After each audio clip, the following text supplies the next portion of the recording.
Hi, this is Natalie Lander, voice of Kinsey, Tara Branford, Stargirl, and many others. You are listening to a W2Mnet podcast. You can visit W2Mnet.com for other podcasts about entertainment, video games, sports, and wrestling.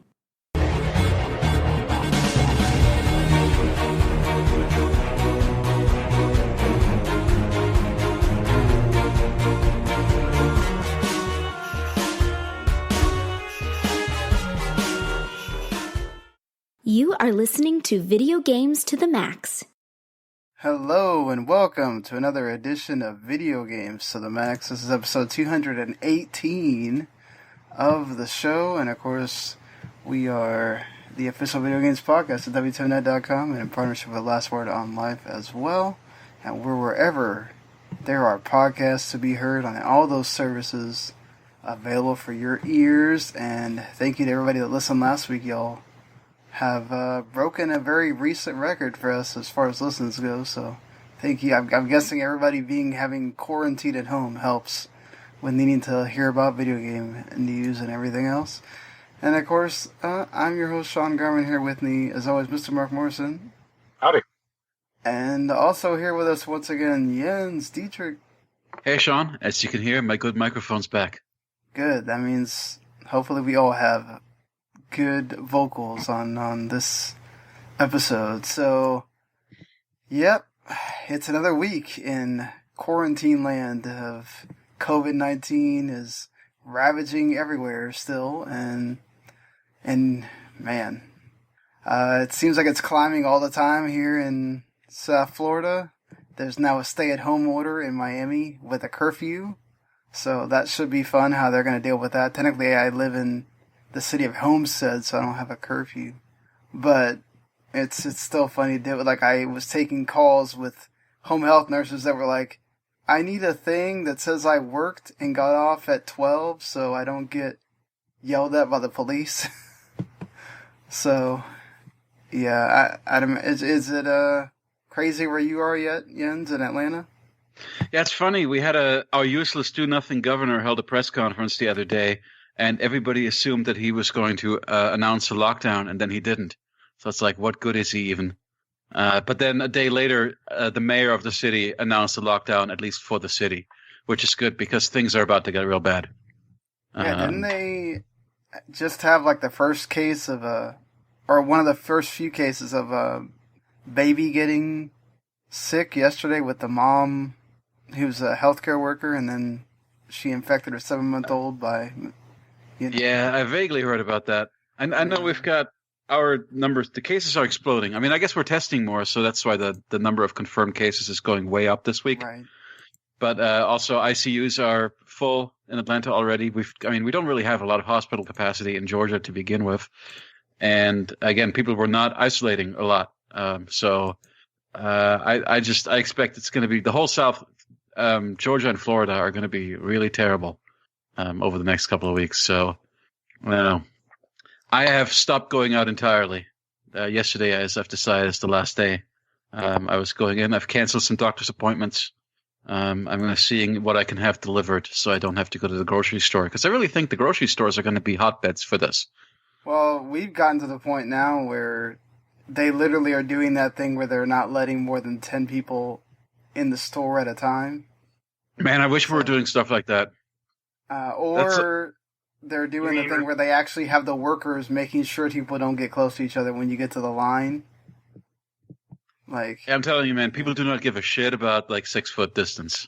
You mean, oh no, Crazy. 2 or 3 days ago, people didn't give a shit about that either. It's basically the government is making them do it. If not, people wouldn't care, because there was people, out there voting just a few days ago. So we don't have a responsible government here. So it's funny, actually, the entire Georgia Senate is quarantined now because one rep from Alpharetta, came in with coronavirus. So they're all quarantined now, the entire Senate. Isn't it weird how in the Midwest, Mark? I was going to say, isn't it funny and weird how the states with conservative governments don't believe in science?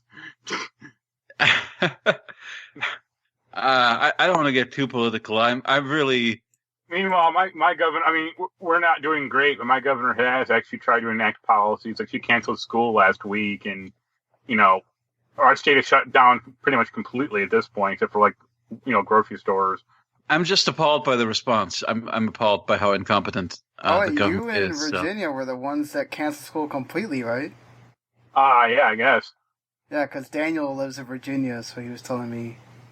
Okay, he has to deal with the kids. I mean, it's all the time. It's funny at this point because, like, my computer needs servicing from Best Buy, but, like, Best Buy isn't open in my state.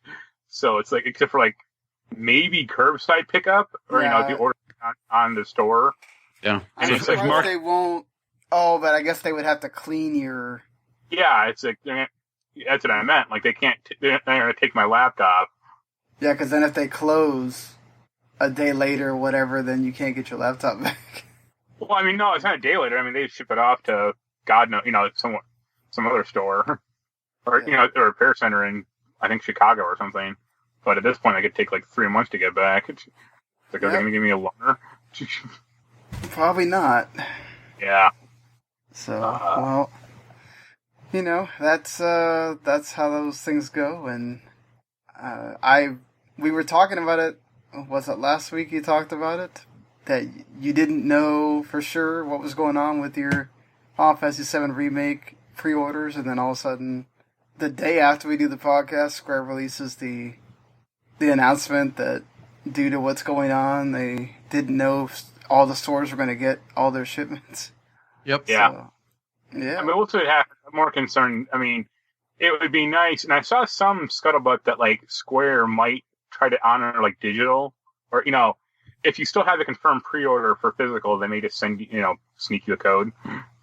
Yeah, but I don't know, because then you could just cancel that pre-order, right?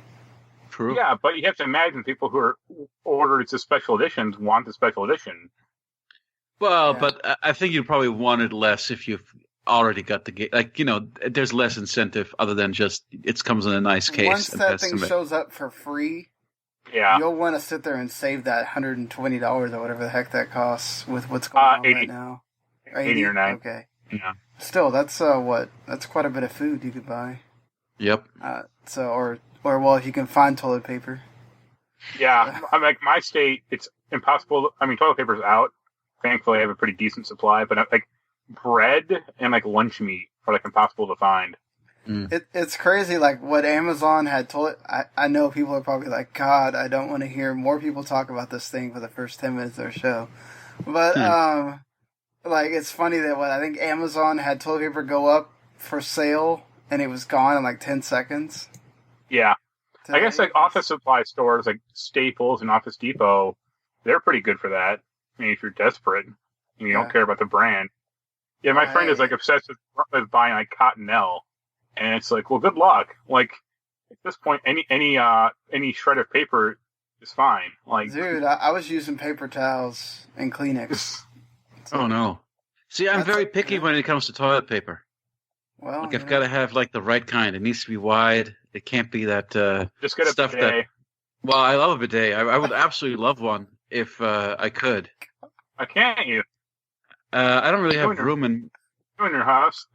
It actually took me a long time to find. I had to replace the toilet in my my bathroom. So we've got 3 bathrooms, but 2 upstairs. One is my wife's and one is mine. And mine only has room for like, okay, you have to find like a 10-inch inseam, but it has to be the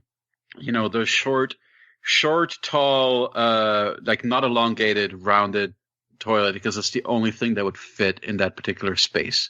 So none of the hardware stores had it, so I had to kind of hunt around for that. I do not have room for a bidet. I would love a bidet. Bidets are great. We used to have one growing up. I just took it for granted, and I miss it every day. So is the European among us? Well, but not all of us can be as cultured. In these troubled times, though, we can find some comfort in the tropical island of Mark. What did you call your Animal Crossing island? I think it's called Axelon.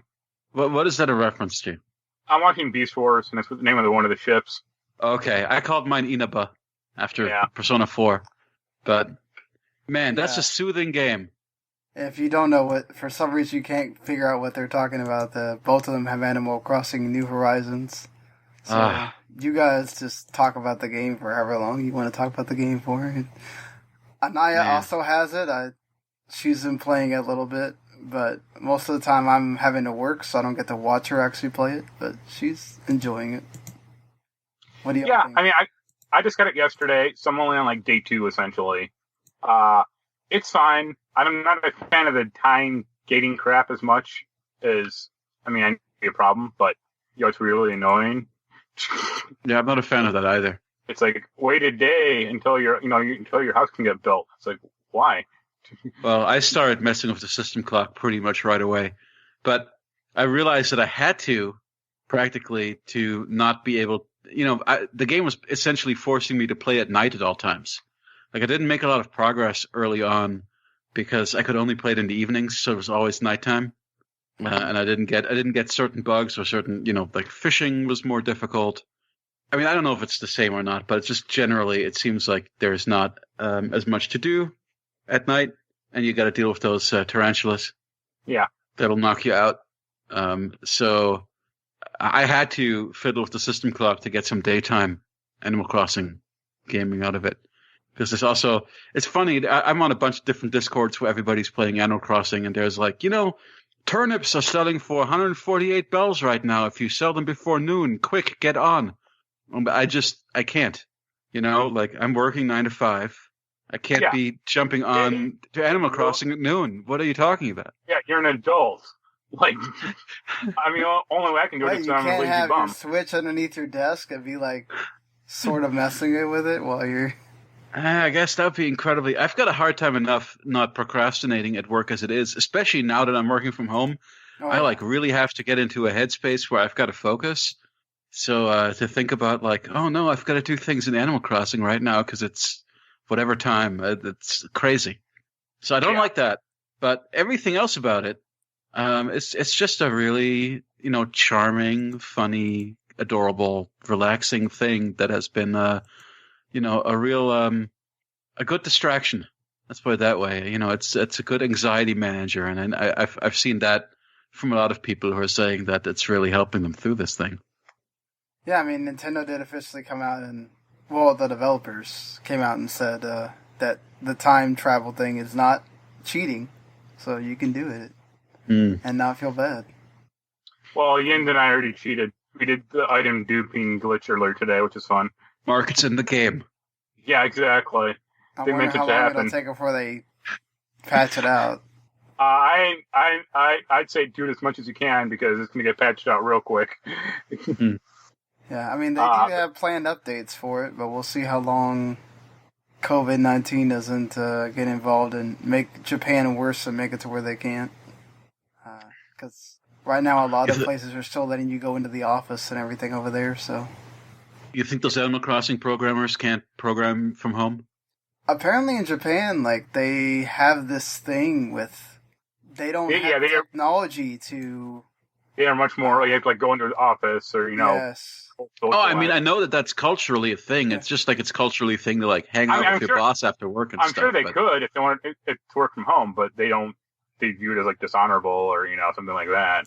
Yeah, that's crazy talk. They also don't have, like, the structure like we do... where people just already kind of have these things built in, where everybody has a computer at home and everybody has a, thing where if like, oh, well, I mean, not everybody, obviously there are people that don't, but, there was people that I take calls from, sometimes they go, I don't even have internet. I'm like, wow. I'm so used to like having that for so many years now that it's weird to me to hear other Americans say, oh, I don't have, internet or whatever.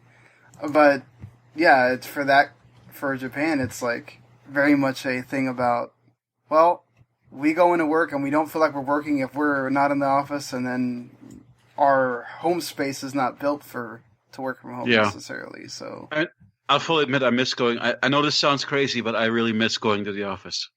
Like, I enjoy the commute. It's a fun, like, it's a 1.5 mile walk for me. It's a good commute. I like the cafeteria. I really miss the work cafeteria, let me tell you.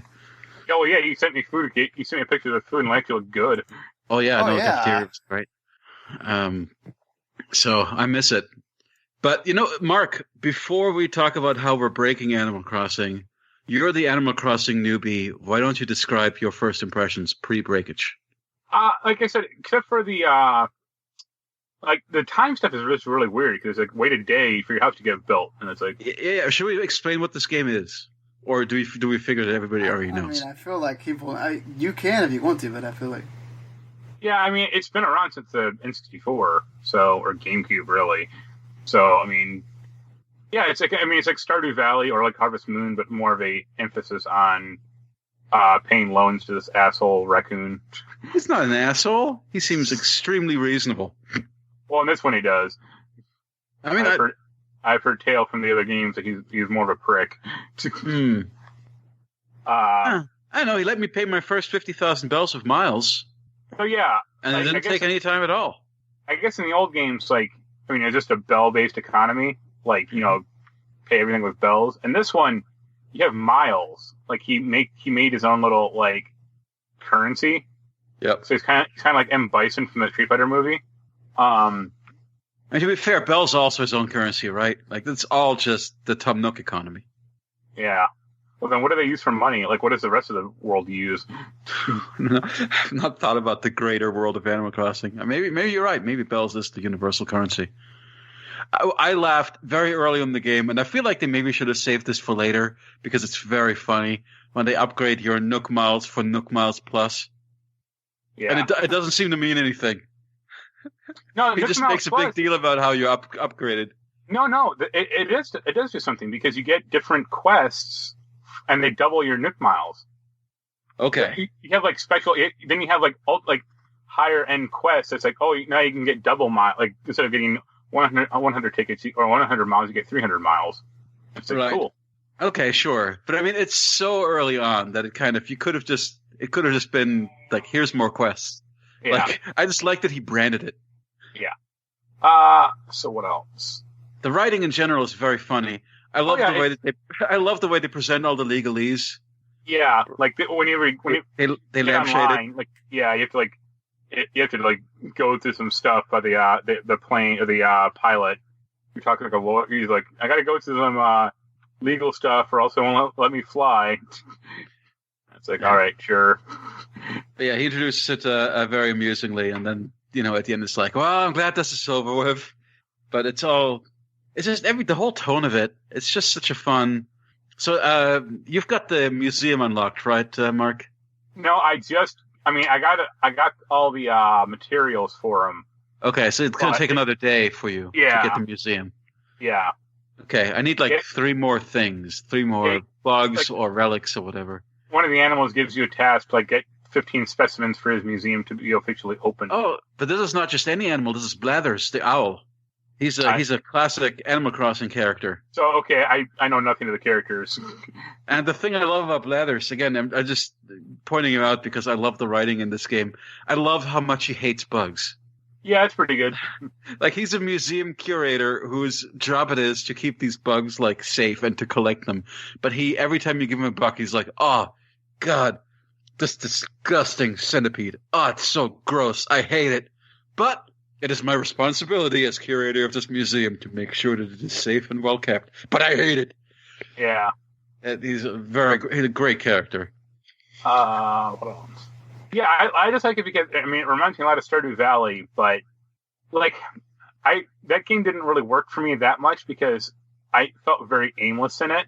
At least these Nook Mile stuff is giving me some motivation to take a picture or go design something. That's one thing that this has over previous Animal Crossings as well. As I've talked about in the last show, I kind of fell off Animal Crossing before. I tried. Which one was it? New Leaf.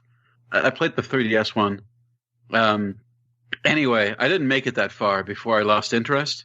And this one is better at giving you tangible goals to work towards and giving you a little bit of a thread of you can always go to Tom Nook and ask Tom Nook, what should I do next? And he'll point you in the right direction of what you should be doing. And he's got, the Miles program. It's kind of little goalposts or achievements. Yeah. So it feels like it has more direction than it used to, at least a little bit. Yep. I mean, I haven't unlocked a lot of the design stuff yet because it's like you can only buy like a certain like 3 or 4 things from any one shop like for the day, and like like start breaking the time system, which I don't really want to do, at least not yet. So it's like, well, have an inflatable couch and a metal chair, and that's about it. So I see all these people like all these towns, and like the game's not been out for that long. Like I know what you're doing. But there's people that literally they play that game all day. Yeah, but you're still gated by the time. Like it's not like that's what I mean. Like you're still gated by this time. Unless you're speeding up the clock quite a bit. That's like whenever you unlock a big upgrade, you've got to wait till the next day for that upgrade to be active. Yeah, if not more. I think maybe like 1 or 2 upgrades actually take longer. Okay, I haven't got many of those yet. Yeah. I'm still pretty early. I think Mark and I were pretty much in exactly the same place this evening because I didn't play any yesterday. So, and I actually lost again because of the whole deliveries being foobarred right now. I didn't actually get my Animal Crossing on launch day. I got it on Tuesday, so I didn't start until Tuesday. Yeah. But I mean, it's so fun. So far, it's so fun. Like, it's unlike WoW, which you spend like an hour on daily quests. Like, you could go through most every day within like 20 minutes. I feel. I don't know. I feel like you can't really accomplish that much in 20 minutes. I mean, I think you could. It just depends on how much you really want to grind out for. Yeah. Like, me and Jens got a quest. It's like you have to collect 30 pieces of each wood and 30 iron nuggets. Yeah, to build the next store. And I kind of feel like once you have that quest, like I want to do that before I, stop for the day, so that on the next day that store is ready. Yeah. So I think that'll probably take you a little bit longer. Right. But yeah, I guess it's a game that's designed to play for like an hour and a half a day. Right. Is how I look at it.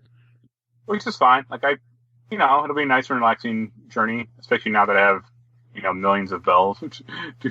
Yeah, but one less thing to worry about. Yeah. So Mark, talk about this duping. Yeah, you basically have to have 2 people on your island, like, and you have to do it like solo, or like a local online or local co-op. Yeah, co-op, and like your co-op partner places an item on a table, and they spin it around, and then you can keep picking the item up over and over. It's very finicky. Yeah, it's not 100% great, but it works well enough.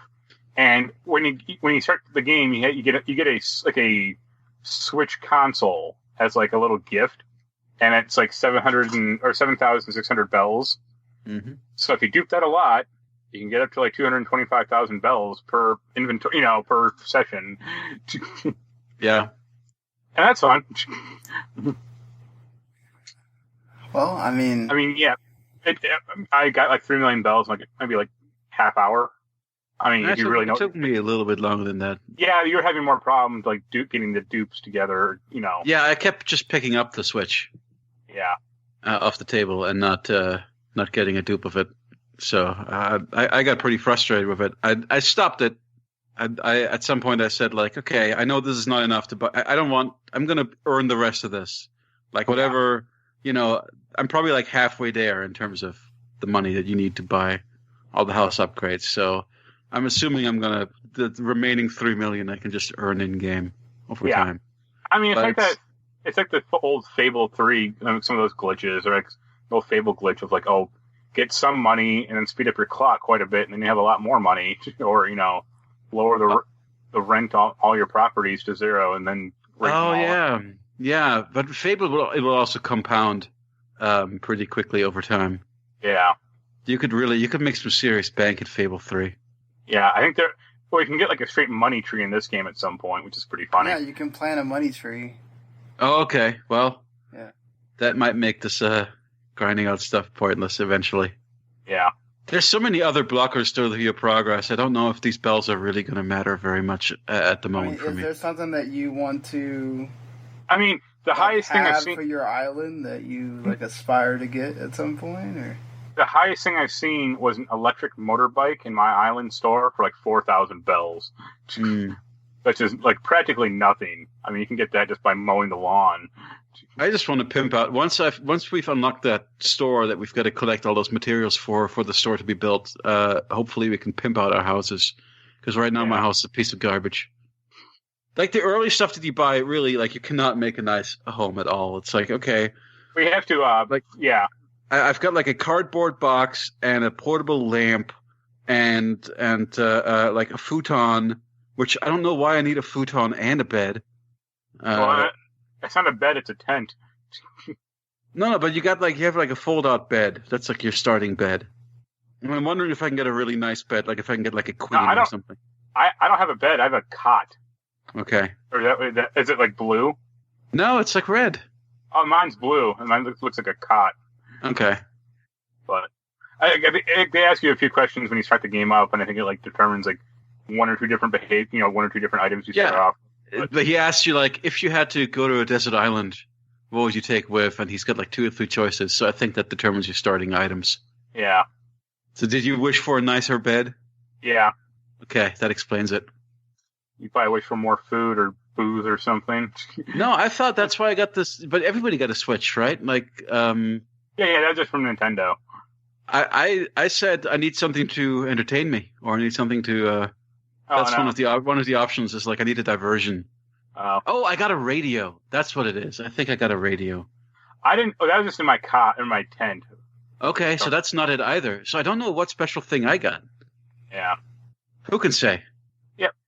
I mean, I'll keep going back to it every day because you kind of have to. It even includes like a Facebook or mobile style. Come back and you get more, cumulative bells with a daily check-in. It's like, yeah. Man, that's like, again, I've already missed like one daily check-in. That's like I just can't do that, man. I don't play games that way. My ideal, well, with Nioh, it's more I have to be in the right frame of mind for it. Like if I don't feel sharp and I don't feel like I'm in a, like that game is hard on the nerves.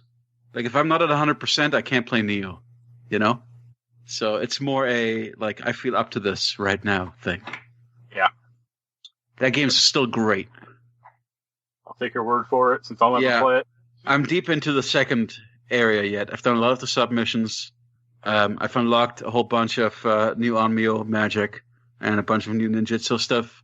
The shurikens, once you poison the shurikens are really good. Still loving it. I've had to summon once or twice to clear out some of the... yeah, I guess. It's in the game, Mark. Yeah, some of the bosses are pretty brutal.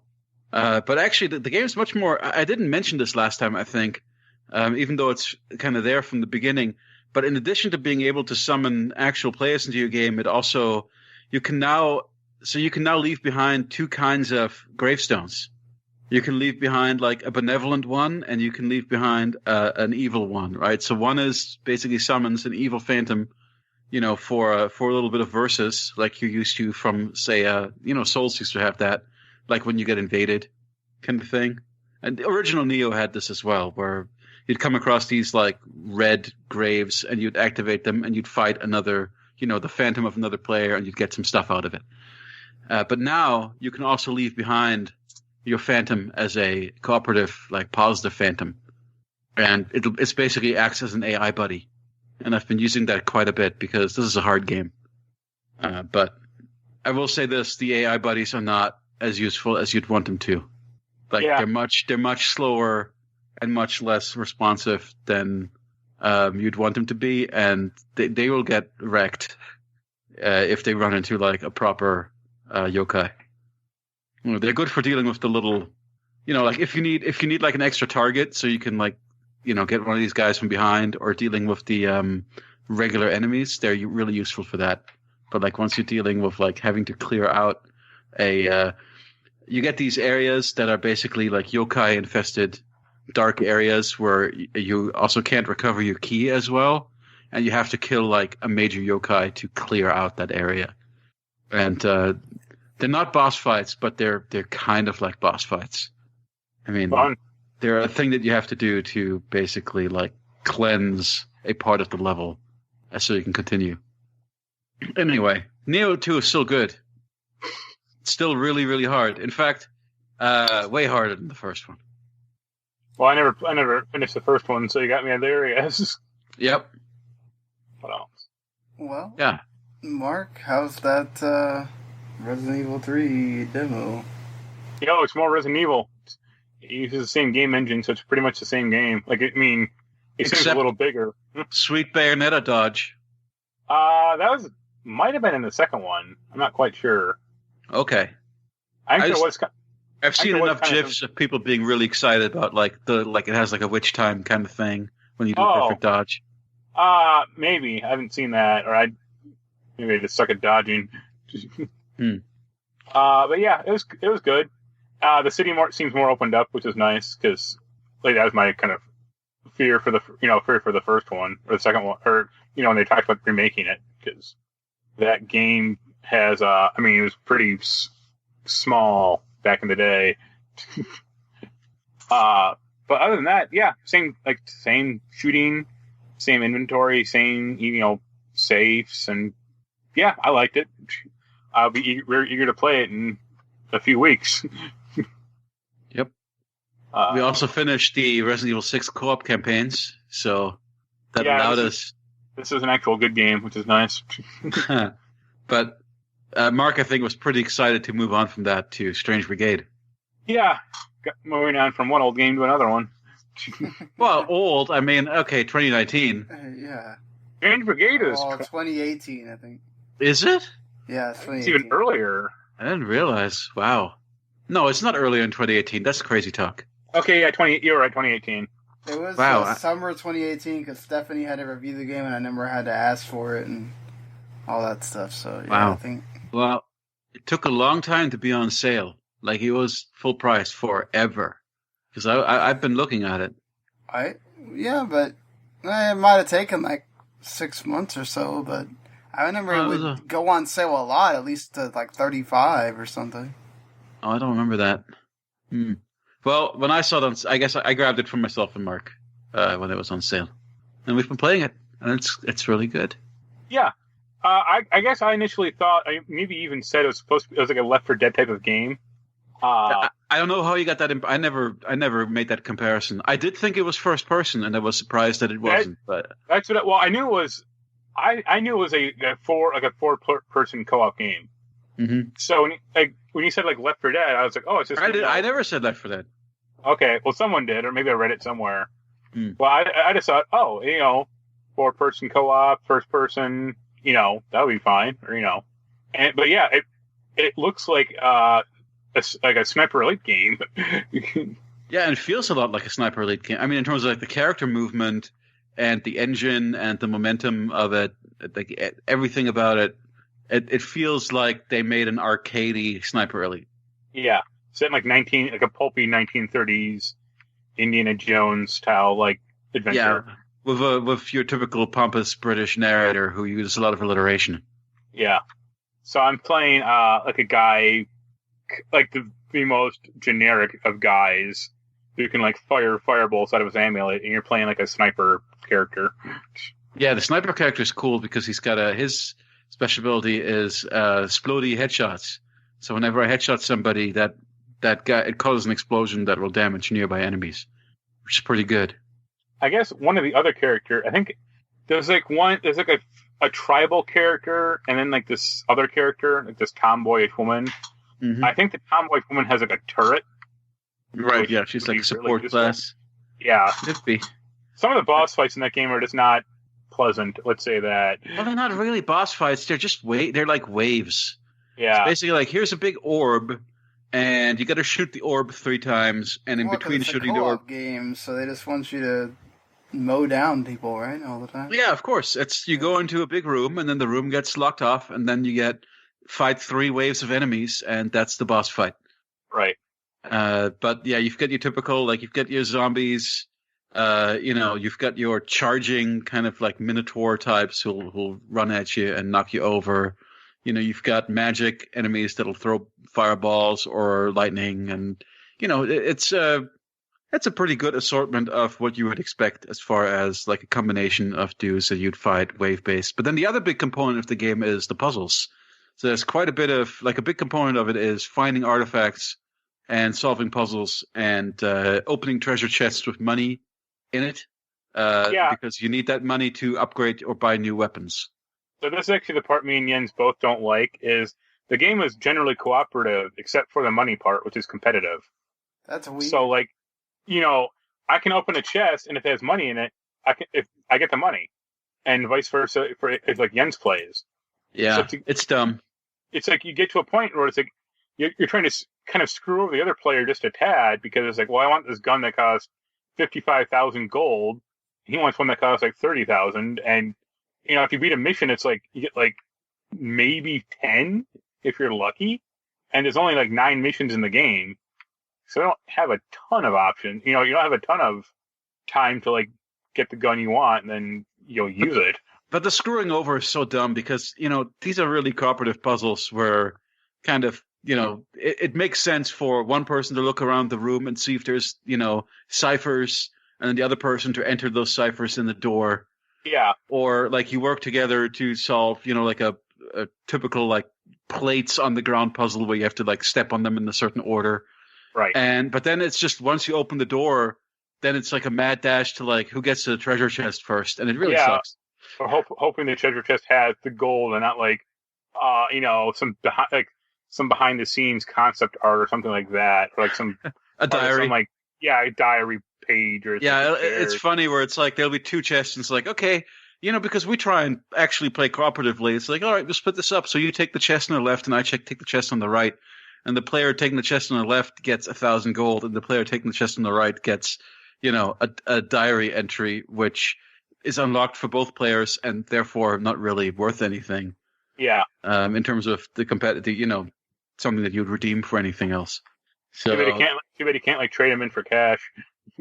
Yeah, I wish that stuff. But Marc, I like having Marc around because he's been pretty good at hunting down. There's each level has like 6 jade cats that you've got to shoot. Yeah, well, each character has like a passive ability, and that's mine. Oh, you just do like hunter. Yeah, I hear like an audible cat meow, so that's when I start looking for it. I'm like, all right, I know it has to be in here somewhere. Well, Marc's been pretty thorough about this, so if you get all 6 cats, there's a big treasure room at the end of each level, which has been good. Yeah, but yeah, it's a lot more fun. It's a lot more fun than Resident Evil 6. It's actually good. It's actually a nice shooter. Marc, did you play the Ada Wong campaign yet? Nope. Okay, so you're holding off on that? I'm playing good games. Okay. At some point when I'm in the mood, I need to. Once we've both done Ada Wong, we can do our infinite ammo playthrough of Resident Evil 6 finally. Ugh. Yeah. Anyway, Marc, how about that disaster report demo you played? It's short and nothing happens. You just walk through the disaster area and talk to people?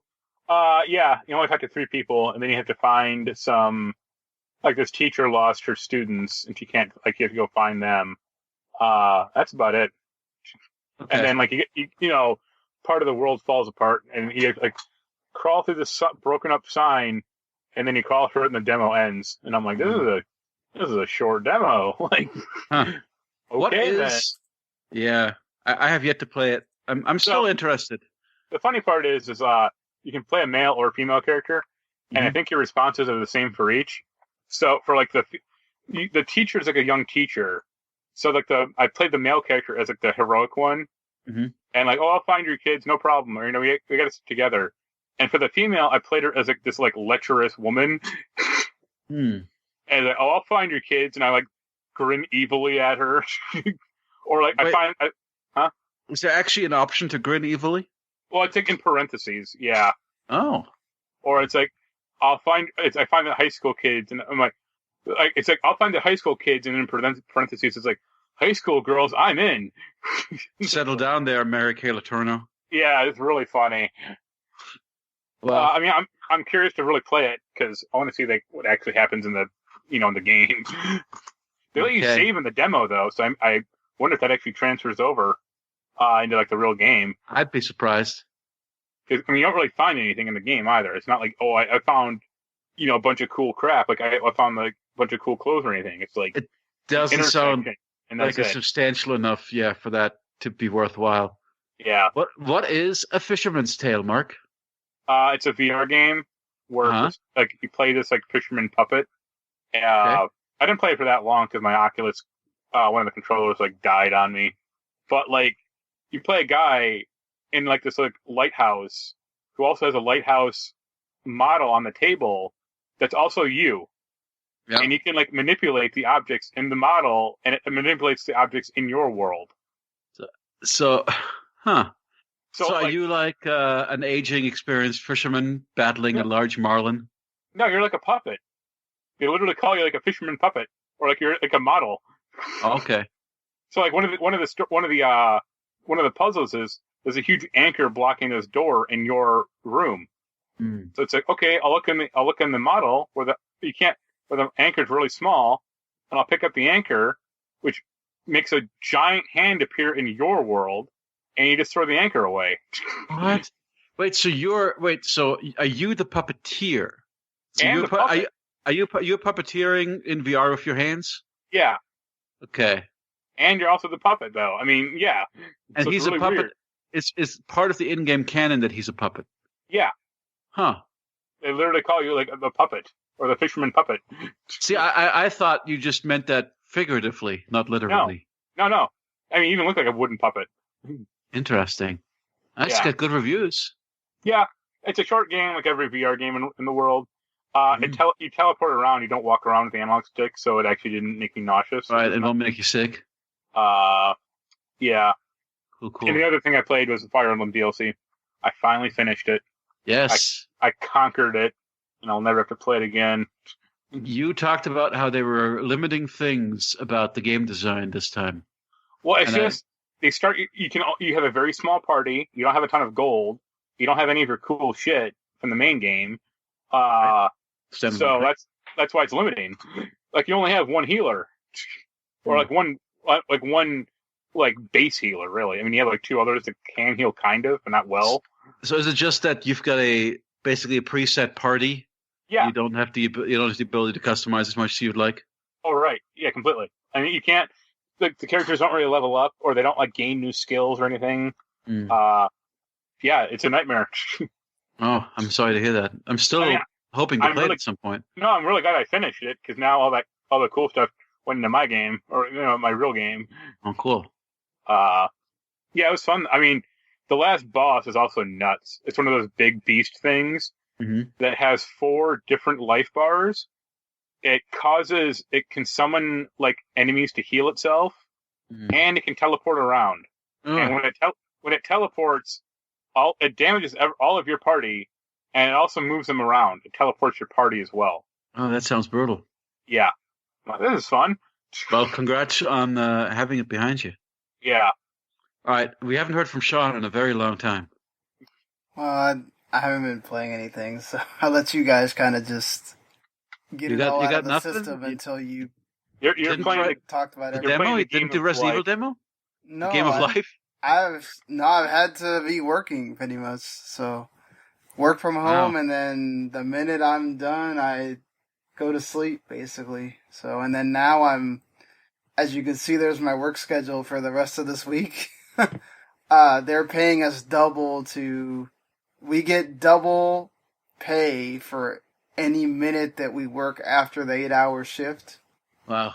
Looking at that schedule, it sounds like that's going to be profitable for you. Yeah, because we get so many freaking calls with all this stuff going on right now that it's just like totally nonstop. The only good thing about it is I can use my laptop to edit Mark's what's his disaster report preview that was literally what Mark just said, but in form. Except 600 words. Yeah, so if you go read that, it'll just have some nice pictures, and it'll be pretty much what Mark just said. So yeah, give us the clicks. Yeah, give us the clicks. That'll be nice. So let's get into. We were going to have Randy on the show just to be transparent, but he was unable to make it. So he would have also talked about Resident Evil demo and Animal Crossing, and he'd been playing it. He's a big baseball fan, so he's been playing MLB The Show, and so he would have talked about a lot more stuff. I feel like Mark didn't talk very much about the Resident Evil demo. I've heard things like they severely retooled the environments.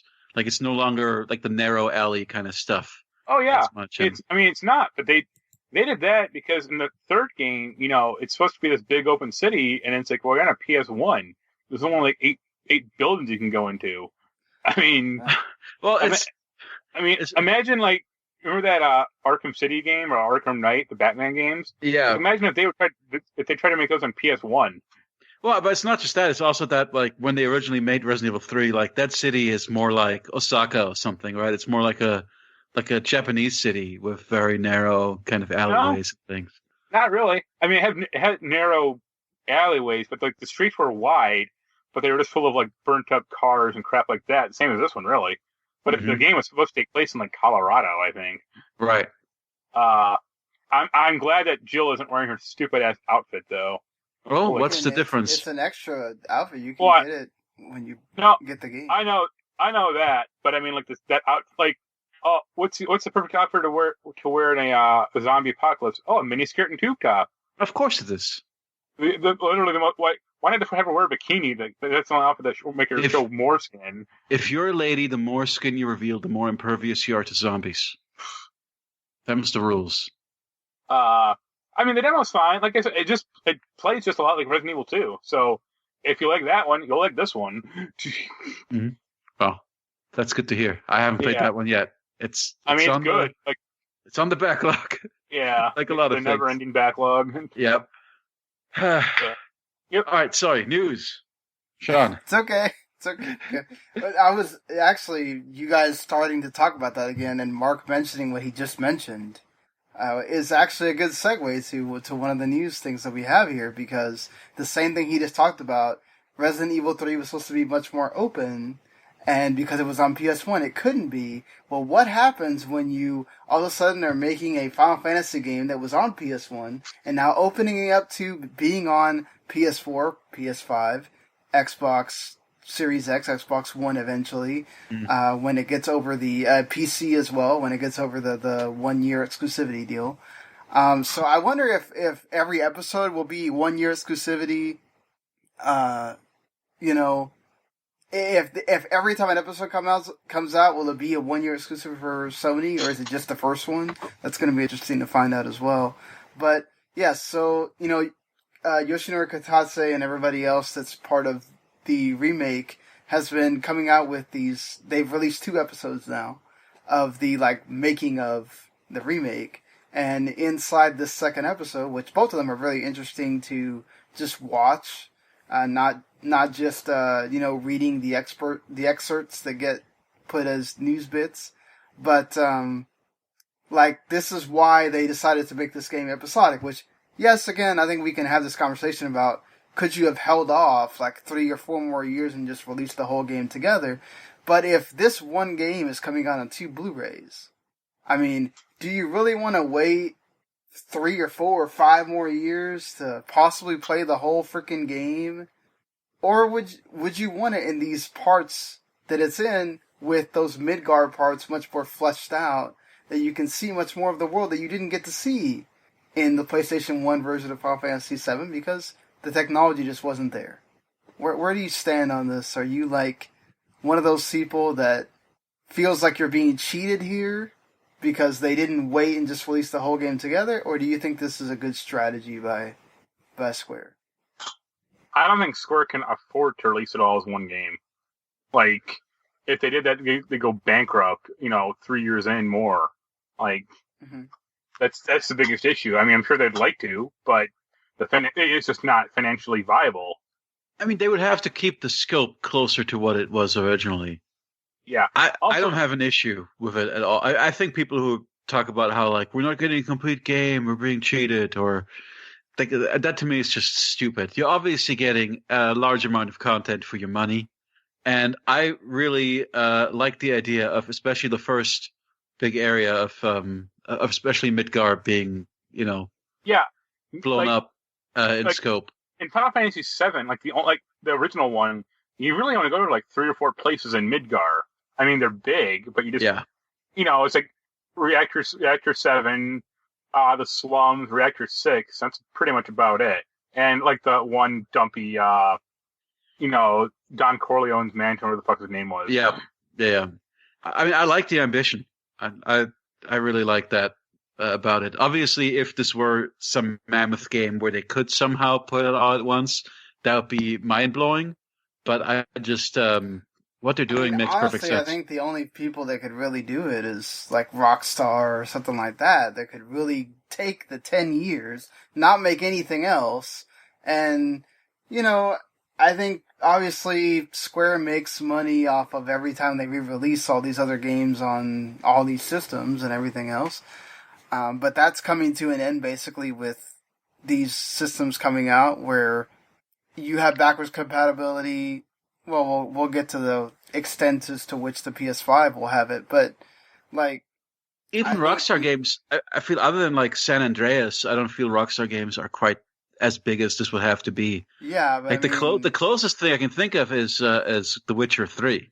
The Witcher 3 is like a game where like the amount of unique areas and stuff in that is mind-boggling, and it's 150 hours long. Well, and then DLC. now the Netflix series has helped Witcher 3 become even more popular and become the game keeps selling because of it as well. So that helps. Oh, a lot. Sure. But I just mean in terms of like amount of content produced for one single game. Right, but I think what Mark was saying though is the most important part. Is the reason why Rockstar can get away with all this is GTA 5 is still in the frickin' top 2 of the highest selling games every frickin' month. That doesn't happen with Square-Enix games. Top 10, not top 2. I mean, I think they could. I mean, last month they were like top 3 or something? They were in the 3rd place? I mean, it's still ridiculous. It's still ridiculous. Like, we're talking about a game that came out in, 2013? Yep. Like, so Square-Enix games, because of the way that they've made... Think about the Final Fantasy, except for 14, which also had to go through its own rebuild to get to where it is now. Like... Think about the 13 games. Does anybody really think about them in a good way? Not necessarily. I mean, there's... I like the first 13. 13-2 is where I like 13-2. Oh, 13-2 was like so up its own ass with the story. I couldn't follow it anymore. I love the fact that you had some Doctor Who in there with it, time travel and doing all that shit and exploring and, Like, I was happy that I could follow what happened in 13. Well, there was, it's like, each one of those had their own, like, thing that was an issue, and then Lightning Returns was just way too on the other end. That it didn't even feel like a Final Fantasy game. I didn't like the combat system in that. I know there's people who will defend it, but I could not get through that at all. And 15 had its own so many negatives. 15 for me is a good case study of why it's a good thing that Square Enix is doing 7 Remake this way. Is because you look at how much they retooled 15 over the years and how development hell it was. Like, you, at some point, just publish. Like, you've got to get something out. Just like, even if it's just the first, like, third or fourth of the game, just like, get it out, have it finished, have it in people's hands, and then focus on the next part. If you don't do that, I mean, you look at what happened with 15, where like you end up with this fragmented. It's not like it's a bad game or anything, but look at the early story is terrible. I can't argue with that. The main arc of 15's story is terrible, but the character interactions between the four main guys is really good. The characters are good. The story is bad. I mean, you just look at how often they like threw basically the bulk of it away and redid it, or how often they went back and retooled it after that. And you don't want to get stuck. You're going to end up, if you try and do Final Fantasy VII all at once and try and crack it that way, you're going to get stuck in that Duke Nukem Forever cycle. Yeah. I mean, they were stuck in that cycle for a long time. Not to mention, a lot of those guys could just get burned out. And then you have people just not touch it for a long time. It's like, I think this is exactly what you just said, Jens. It's like, this is way better that they're doing it this way, because what if they did release, let's say, half of Final Fantasy VII, and then they just start releasing stuff in DLC like they did with 15, and then they get to a certain point, and it's like, oh, I'm sorry, it's over. Nobody cares anymore. Yeah. And it's not even that. It's like, it's over, and you don't get the end of the game. And it's like, can you imagine all that time everybody waited, and you don't get the end of the game? Like, that, the thing is, this, like, if 7 Remake sells buttloads, the money that they make from that directly goes into, maybe not part 2, because they're already working on it, but part 3, and so maybe they can make part 3 even bigger, and then it ends with part 3, hopefully. They don't make it go into a part 4, 5, and 6, or whatever. No. But it's like, I really hope they don't. Like, I don't want this to be a 20-year game. But that's what I was going to say. Is how many episodes do you think it will last, and then how many? Where do you think part 1 ends, or part 2 starts, or part 2 ends? Stuff like that. Well, they already told you where part 1 ends. When you get out of Midgar? When you get out of Midgar. But Yeah. there's so much. It looks like from the little teasers that they put into this episode 2 of this thing, is that they added in mini games that are apparently later in the story. That you can also play here, and then they also added the extra parts as well. So, I think it's more interesting because part 1 has, a nice ending point of, okay, you're out of Midgar. I think once now you have to be out there in that open world and all that stuff, what are they going to change? What are they going to make part of canon? I mean, are they going to make Yuffie and Vincent bigger parts of the story, and that's how they flush out part 2 and 3, I could see Vincent being a bigger part. Yuffie, who cares? Yuffie's a big deal. She was in Kingdom Hearts. You will be surprised how many Yuffie fans there are now that weren't before. People are falling in love with minor characters just from the demo, just from the new character design and characterization. Yeah, nobody, honestly, Biggs, Wedge, and Jesse were nothing. And now, Jesse is a favorite, internet favorite. That's because back in the day, there were basically 3 chibi-looking marionettes that did nothing in the story. I mean... But also, everybody loves the character dynamic between Jesse and Cloud. People love how thirsty Jesse is for Cloud. Yeah. So that's been, that's birthed a whole bunch of memes. It's funny as someone who's played Final Fantasy VII. It's funny seeing people who haven't played Final Fantasy VII before get excited about Jesse. Yeah. Oh, okay. He doesn't end. It's not a happy ending with her. Let's just say that. Well, to be fair, a lot of those characters don't. But that's it'll be great. It'll be a huge emotional thing now, and much bigger than it was. I really think they're in addition to just upping the presentation. I just feel like they're really upping the storytelling on this thing. Maybe just from the little bit I saw. I was going to say maybe we'll be able to take Jesse out on the golden saucer tour. That'd be fun. I think it's amazing to me, people complain, but you have no idea how much they had to completely change that game to be what it is now, and to add those things that they added, and, it's just getting to play that 45-minute demo. It's you're getting to play all of Midgar with it looking like that. It's ridiculous, Demo's beautiful. Yeah, it's probably one of the most beautiful games I think I've ever seen. And, yeah, you can say, Red Dead Redemption 2 is huge, and so is God of War, and so is all these other games. It's yeah, but they're trying to make sure they do this right. And they've had, 10 years of failures? It's good to see them want to make sure that they want to do something right. Yep, totally agreed. So, speaking of doing things right, Konami is having to deal with a lot of rumors that were spreading about Silent Hill. It's hilarious to me to see Konami having to deny that they're making video games. Well, it's not hard for them at this point. Yeah, they're not like pachinko machines or collections. So, for the longest time last week, Rely on Horror had the story going around, which is a horror-based website, that kept saying that, according to sources that they had, there was not only one, there was 2 different Silent Hill games going on, and also Kojima Productions, because people were reading into tweets that Kojima was putting out there. But wasn't there another rumor that Sony was going to buy a bunch of Konami properties, like Metal Gear and stuff?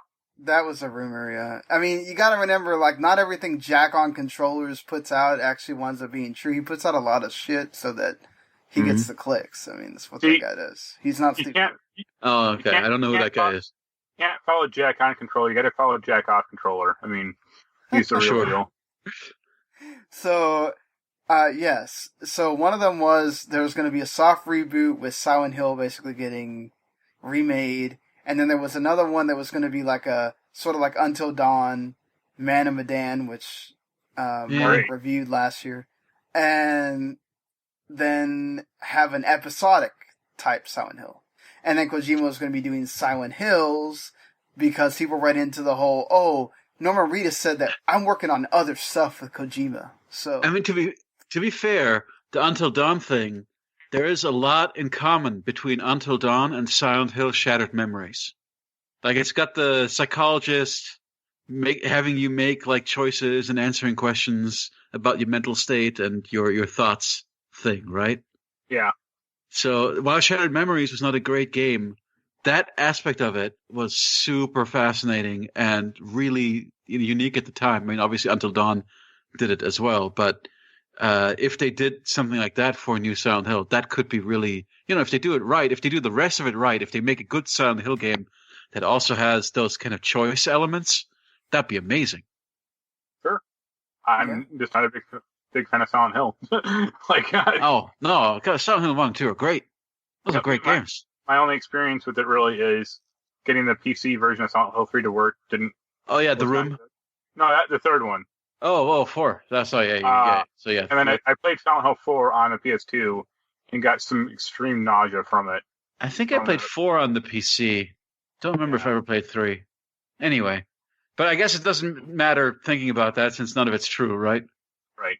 Yeah, I mean, it'd be nice. It doesn't mean that just because they're denying it means it's also not true, right? How many times have we heard somebody goes, we don't speak on rumors, and then, whoops, we were doing it. We just didn't want to talk about it right now.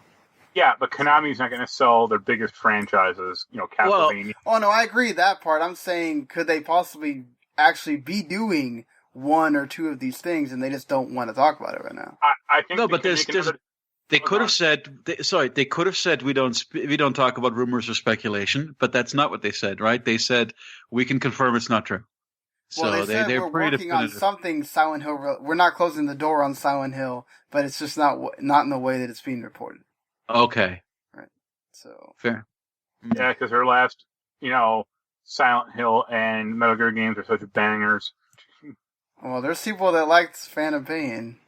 No, I meant Metal Gear Survive. Oh, Survive, yeah. That's the last one. Phantom Pain is actually Kojima. I honestly don't even count. Survive was just I don't know. They were just mad at Kojima and said, "Oh, we'll just do this to mess with him or something." Yeah, exactly. I don't believe that was I don't feel like that was an out of spite game. I think that was just hey, we just spent all this money developing the Fox engine. Yeah, we've got to use this Fox engine. We've got to use these assets for something. We've got a skeleton crew still. Let's make a multiplayer game to see if we can make some money. Yeah, exactly. I mean, it's a total cat. That's we got to recoup some of this development money because we spend way too much money on an engine we're never going to use again. Look for the Final Fantasy VII multiplayer port, game coming out soon. It's a real shame. I think the Fox engine is a beautiful engine. That stuff, everything I've ever seen run on that engine looks great. Even that terrible, what's it called, Mark? Metal Gear Survive. Survive. Even Survive actually looks nice. Yeah. Well, it doesn't play nice. It looks like just a campaign, so of course it Fair enough. It looks nice. Mm-hmm. Well, what a shame. Yes, it is. Sorry, Konami, but well, they're the ones who got out of the game business. You can't, they got no one to blame except for themselves. I blame them. You'd have to think somebody would try to buy Konami. I wouldn't put it past Sony or maybe Nintendo. Yeah, I think someone could buy him and they could get into games, but I don't even think outside of that, Konami is not going to just start selling LP in a fire sale or anything. No, not when they're still making pachinko machines and making a bunch of money off those. Business. They make a bunch of money off that. So yeah. Well, Avalanche Studios is rebranding and kind of letting their studios kind of be all by themselves. I don't know what they're. So they have several studios inside Avalanche Studios, and they're all doing their own things at the moment. And so Avalanche Studios is sort of rebranding into Avalanche Studios Group, which includes Avalanche Studios Expansive Worlds and Systemic Reaction. So Avalanche Studios will keep working on Just Cause and Rage 2. One of those is not like the other. And then, expansive worlds dedicated to games like The Hunter, and then, which I don't know if that drew any kind of attention at all. And then Generation Zero was being made by Systemic Worlds, which was okay. That came out last year. So, Mark, you're a Just Cause guy. I was a Just Cause guy. They burned me on that one once too often. Yeah, last one was not good. Yeah, like Just Cause. I think Just Cause 2 is a good game. Just Cause 3 had like a few problems, but it also had some improvements which I liked. And then Just Cause 4 was a epic disaster, I thought, where they just completely fucked up the entire flow of the game. I know a lot of people love it, but that Mad Max game was boring as sin. Yeah, I mean, I played it longer than most people. I thought it was a good game, but it was too much. That Mad Max game has a cult following. You talk about. I know. People, yeah. I've got friends at the No Quarters podcast who it was their favorite game that year, and I was just like, why? I mean, if it was like a 10-hour game, it would have been great. But it was like a 30-hour game, and it's like, right? Why? Why'd you do this? Yeah, I'm not huge on Avalanche to begin with. They're not. It's the kind of not my thing. They needed to flesh it out because people needed to pay $60 for a long game, I guess. I mean, I would be happier buying or playing a game that is shorter, a more concentrated good game than one that is super long and boring. Well, it's the same argument me and Jens have about American TV versus British TV. Wait, we had an argument about this? Well, I mean, the debate about what we've had, the debate about American TV is 22 episodes or 24 episodes long and is usually garbage versus a British show, which is at max 13 episodes, but usually 4 or 3 episodes per season. But it makes up for it in quality. I just generally like a miniseries because I like finality. Give me 6 episodes and done. You don't need things to stretch out forever. I saw them making a Picard season 2. I don't know how I feel about that. Well, considering how much you like the first one. I mean, yeah, well, but I don't know. Some things I thought that was going to be a one-off.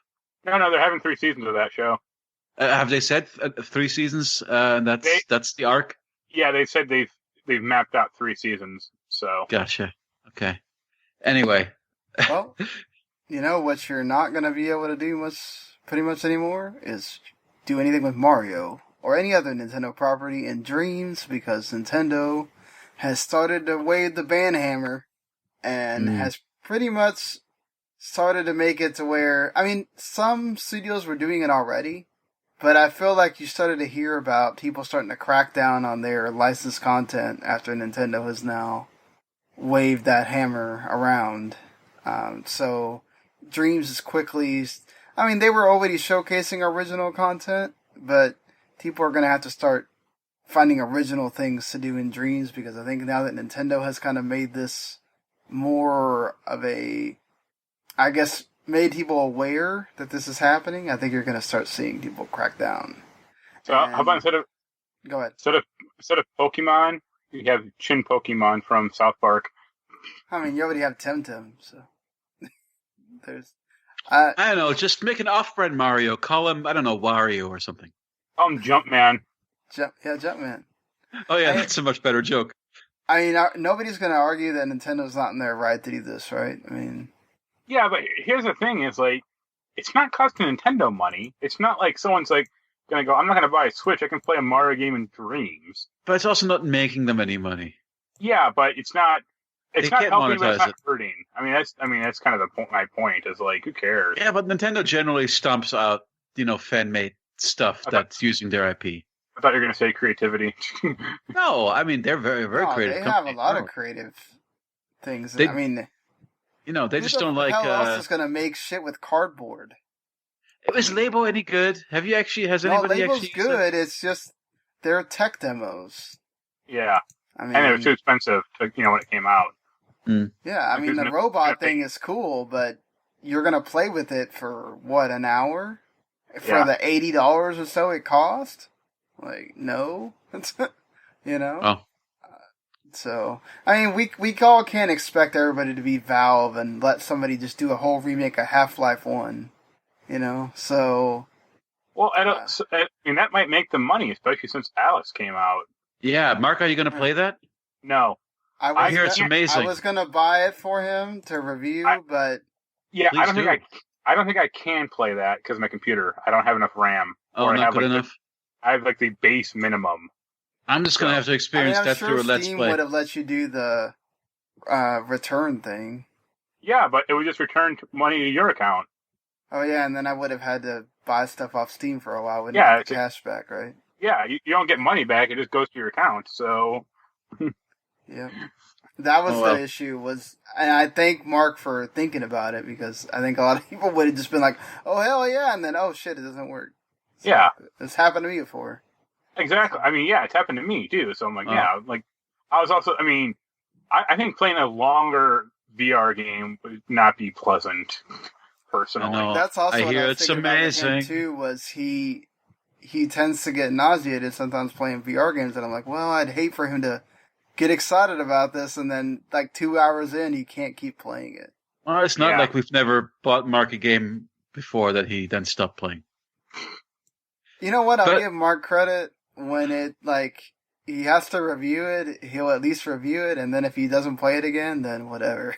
You know? But, right. So. Well, you know, I'm one of those weirdos who thinks you should finish a game before you review it. I don't, because it's like, what would playing like the Ada campaign, the Ada 1 campaign of Resident Evil 6 change about my overall feelings in that game? Oh, I guess it wouldn't change your overall feelings, but there's definitely a lot of unique, interesting stuff in there that you might want to address. I think it's different. Like, the times that I feel like that is very much the case is RPGs. I mean, I would even say that those are the hardest to finish. Those but yeah. I mean, you could honestly like plow through like the first 10 hours Persona, aside from the story, mind you, and get like most of the gameplay concepts out of the way. Yeah, but how can you have but how can you have an opinion on? It's a huge deal of Persona, right? Exactly. Yeah, but story's not a huge deal in most games. All right, like, what's this? I didn't mean to look at like Mario. Look at like Mario Odyssey or something like that. It's like, whatever. Yes, okay, that's what I was saying though. Is where it is important that you finish the game because the story changes later. Then yes, where it's not because it's the same game all throughout mostly, except for maybe you get some different weapons and things like that. Then maybe not, but you know.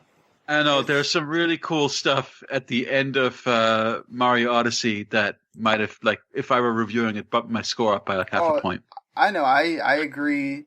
Mario like Odyssey once you get to that game at the end of that things like the Dark Souls level, that alone would be anyway.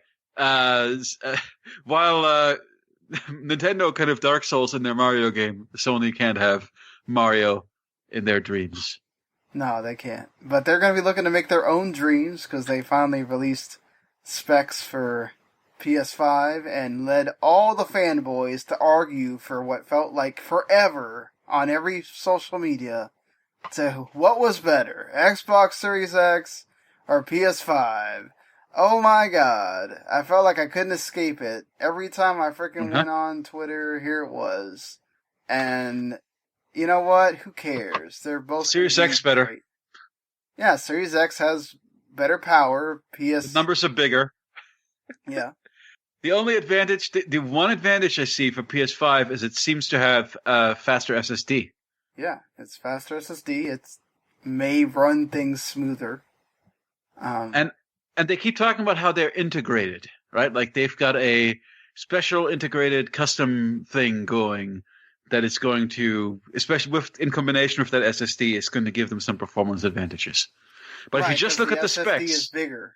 Yeah, if you just look at specs, Series X obviously edges them out on kind of every vector, except for SSD. Right, and their SSD isn't some like weird proprietary crap. Oh, that's the PlayStation's advantage for sure. You can upgrade. You can just stick I guess not right away. Like they said that it would not be immediate, right? There'll be some software upgrades before it be available, but eventually you'll be able to just get a off-the-shelf SSD card and like stick it in there. Yeah. Right, but I think also it's not like those SSDs are going to be cheap. It's still going to be expensive. Right, yeah. Yeah, you're not gonna. I mean, you might still save like $50 over the proprietary Xbox thing. I mean, I still think. Well, I think I bought mine on a sale for $100. The 2 terabyte. That's crazy. Thing that I put in my PS4. So, like, I don't think you're gonna see something like that except maybe Black Friday. So that's the thing too, is doing storage for your system is going to be a little bit more expensive this go around. A 2 terabyte SSD I'm seeing here, the Western Digital is $220. The Samsung is $250. Is it an SSD or an M.2 drive? It's an SSD. That's you need an M.2 drive. M.2. There's still about $200 or like $250. I mean, it's not like a huge thing, but 2 terabyte PCIe NVMe SSD. No, right? NVMe is Xbox. Oh, yeah. And you can't even replace that one, so it doesn't, All right. Well, yeah, those are, wow, holy moly. Yeah. Dell 2 terabytes, M.2 PCIe NVMe class 40 SSD, $699. No, there's a Western Digital one for like $250, like Dell. It has one for like $200, like $250. Yeah. I mean, it's not like it's not like that big a difference, but at least it's not, some proprietary thing. But it's also It's a couple $100. You're talking about you could buy almost 3 games. And also, for the price it's still that. moot because like both of them are going to have USB storage. Like, who cares? Honestly, Right. I mean, Yeah, but then doesn't it have to run off your USB? like that's such a huge inconvenience. I don't need instant loading for every game, and if I do, you can just copy whatever you're playing the most of to the SSD, and then crap that you're not going to play that often. You copy the USB drive.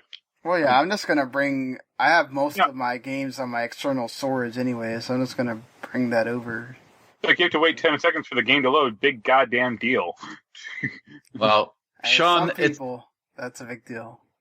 You sounded like you were going somewhere with the spec comparison. What is anything that jumped out at you specifically? Honestly, that's the only thing, because I don't really... Look, I'm going to be honest. I said it the first time we were talking about the Xbox One. I don't care, because show me when it actually does something.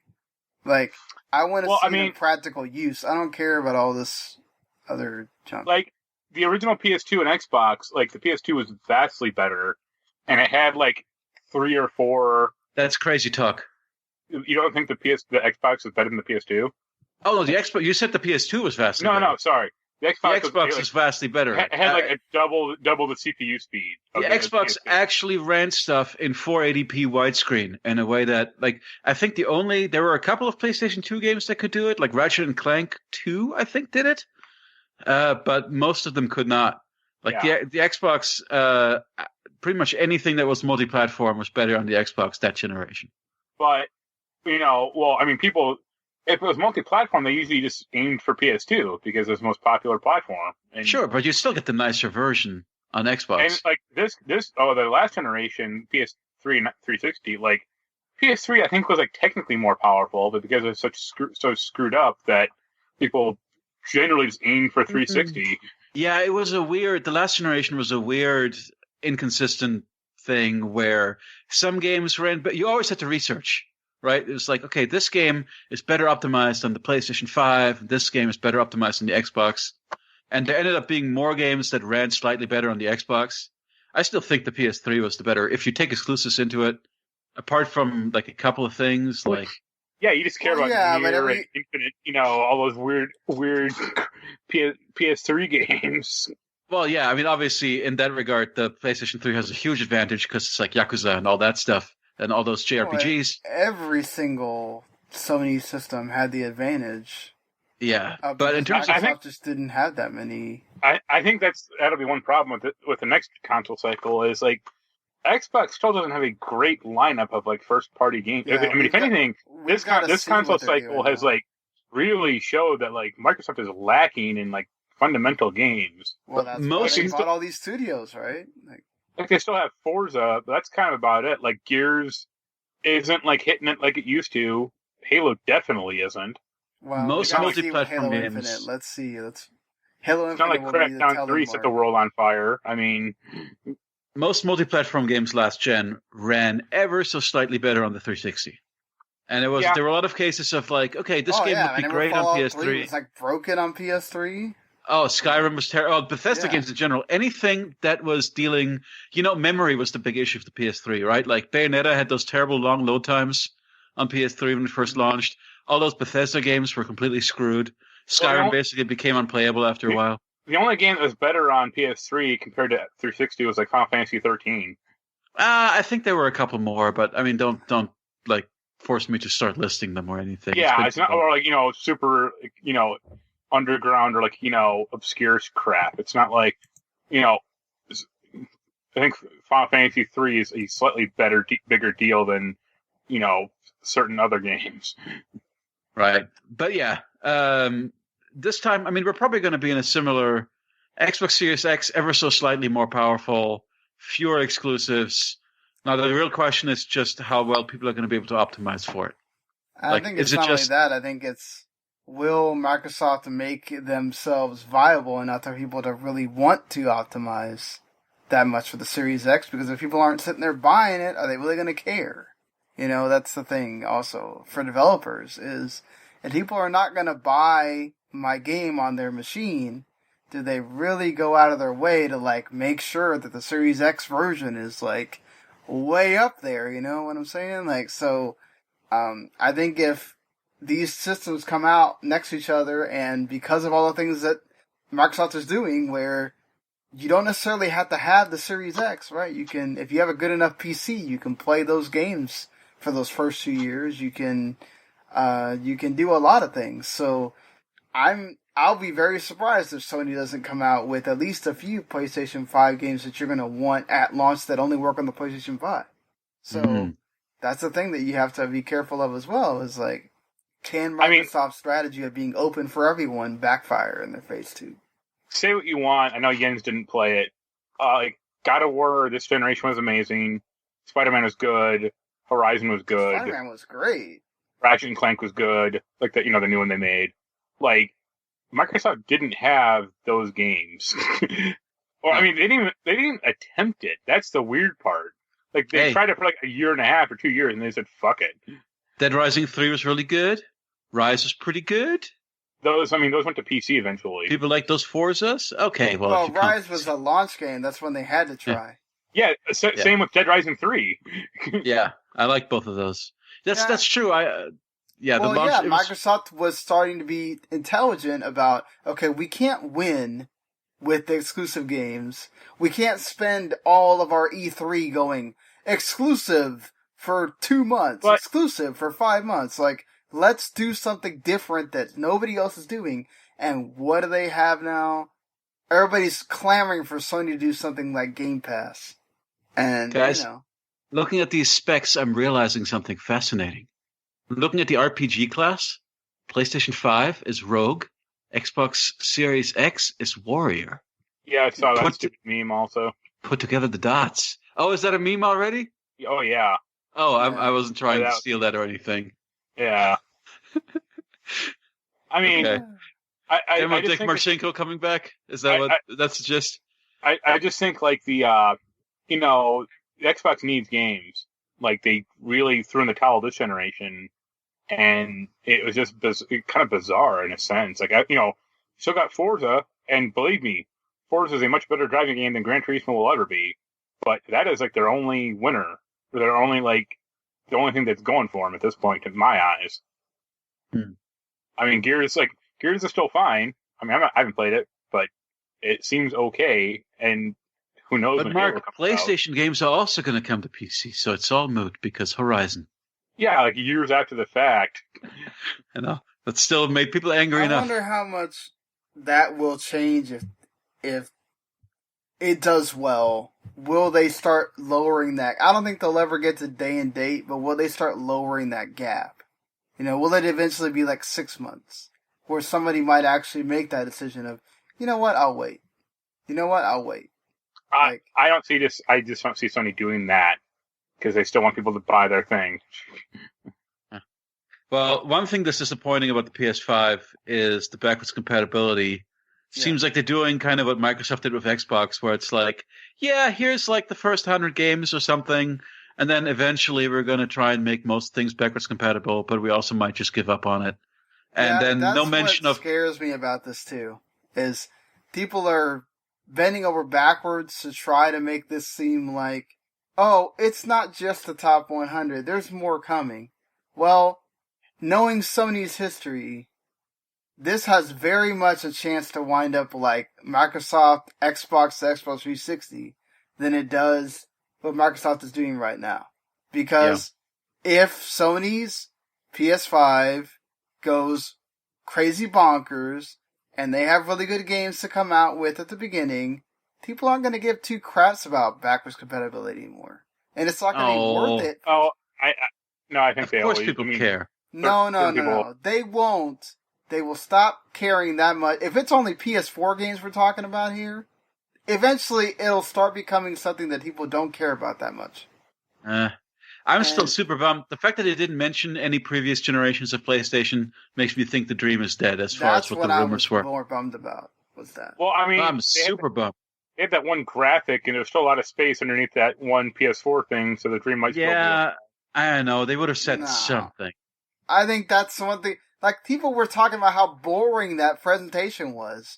That's something that you could easily put in there that makes everybody go, all right, I got something to be happy about. That was a GDC presentation. Yeah, I don't think having Mark Cerny do that would be good. I think they need like a pitchman, like an Adam Boyes or someone like that to go, hey, this thing can. Here are all the games you can play. Or I thought it was a very interesting presentation because it's something that I cared about, and all the people who reacted to it, saying like, "Oh, the snooze fest" or whatever. It's like clearly not for them.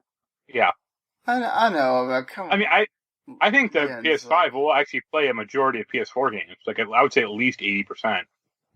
I think there'll be like certain games that won't play, like PT. Don't expect to play that in a PS5. Well, of course you can't. You can't play PT anywhere except an old. A PS4 that has it downloaded. I got mine. I can keep re-downloading mine. If they do a hard drive transfer or a system transfer, I'll be damn sure copying to that thing. No. But I mean, like realistically, like is Atelier Ryza gonna run on PS5? Is Schoolgirl Zombie Hunter gonna run on PS5? What about My Dead or Alive Extreme Volleyball 3? Are those games gonna run on PS5? That's what I care about. Maybe some of them. That says a lot. What about my owner Chanbara?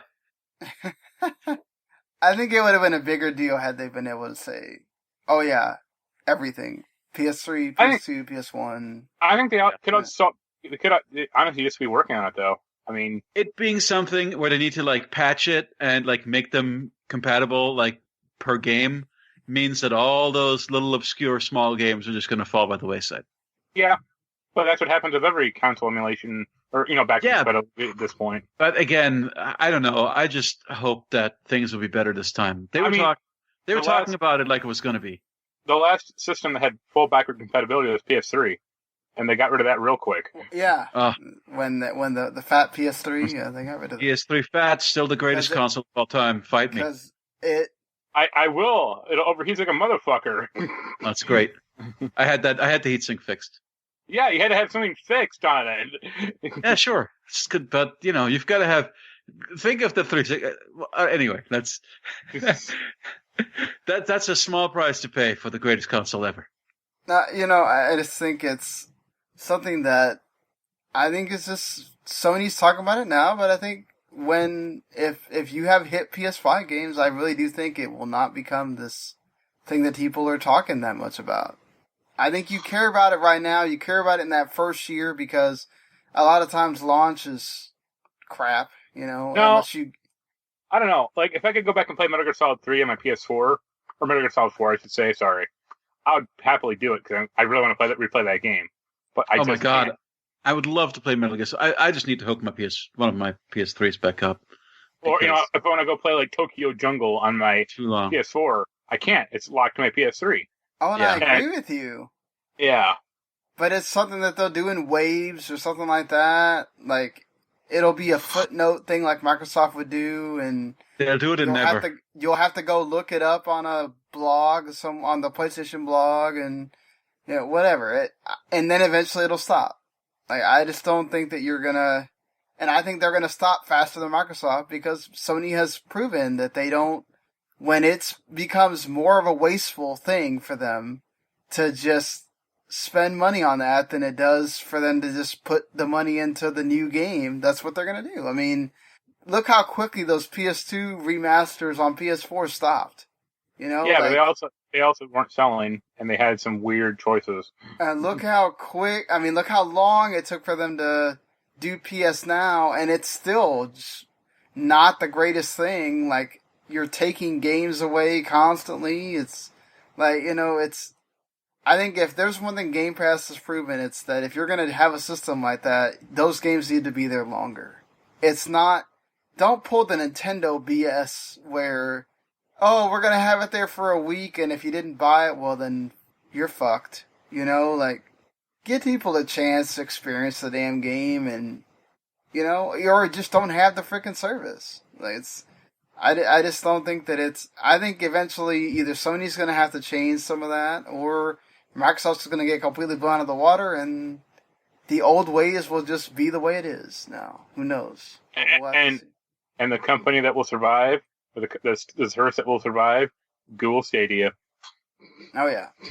Exactly. It certainly won't, probably, sadly to say, and I hate it for all the workers, but probably won't be GameStop. Even if they view themselves as essential business. Oh, GameStop was already doomed before this. Yeah. Their quarterly earnings last quarter was, that's like I think we talked about it being like lower than what Toys R Us had before Toys R Us went out of business. Yeah, they had like 25% down. That was over 1 year, and I was like, that's not great. Like, yeah, what happened? Well, they're now they're trying desperately to save the business with interesting measures. Yeah, obviously it didn't take very long for states that wanted to shut down and lock down to find a way to shut GameStop down, as California and Pennsylvania did. But then GameStop got smart and said, hey, you know what? Let's just do to-go. Let's just be the restaurant of retailers and say we're going to not have you come in the store. We're going to just give it to you at the door and you don't have to come in. I think what was more crappy was telling these workers that, hey, go in a store that's already hard as hell to find anything, and you need to go with your own money and race with all the other people to buy cleaning supplies. Like, really? That's not surprising. I mean, GameStop has done really shitty shit in the past. I know, going into like other like cell phone stores to like buy, entice people to come to GameStop to sell their shitty cell phone and stuff like that. It's even worse, I feel, is basically giving the workers there a script to tell, like, when the police comes by to try and shut you down, here's how you sell the police on the fact that you're essential. Yeah. Like, having them deal with that. Headphones and what else was That's it? insane. And like keyboards? Yeah, keyboards and mice. Here, these Funko Pops are essential. Yeah, this Ant-Man helmet is essential business operation, for businesses to use. Now, I will say this. I think an argument can be made for it being an essential business, in the sense that in these troubled times, don't we all need our video game distractions to keep us sane? Yeah, I do agree with that. I mean, look at how Animal Crossing is absolutely just taking over. Yep. Look at how Mark is going to burn down. Look at how Mark is going to burn down the Amazon distribution center when they don't ship him his Persona game. Yep, there's 2 of them by my house. They're going up in flames. Yeah, so you could make that argument. Of course, there's always digital, but some of us don't want to buy digital for certain games. I would make the argument that like curbside is fine. Like if they really wanted to go that option. Well, they did that option. There were some funny stats with that. They didn't. Like they tried to like not have that as an option, and then once they got shut down, they're like, "Oh, we can do curbside," and it's like, "No, it's too little, too late." They ran into. Did you hear this? They ran into a weird thing where basically, if you had a pre-order and that pre-order was not completely paid off, they actually had no way of like finishing that transaction for you curbside. Yeah, because they don't like have a computerized system for pre-orders. It's all like basically like receipts in like a metal filing cabinet. And they don't have like a portable you can't have like a little portable credit card reader hooked up to a phone with a payment system, right? Yeah, no, they were just not prepared for it. Thing. It's not because yes, they do. Yes, they do have it stored in the computer. They do have. Oh, that's what I mean. Yeah, they do have your reserves stored in the computer. They cannot, because technically you could say that the person took your card without you saying so, and it caused a big old legal issue. So they can't do the whole, oh well, I will let you take my card, swipe it, and pay for the rest of the transaction.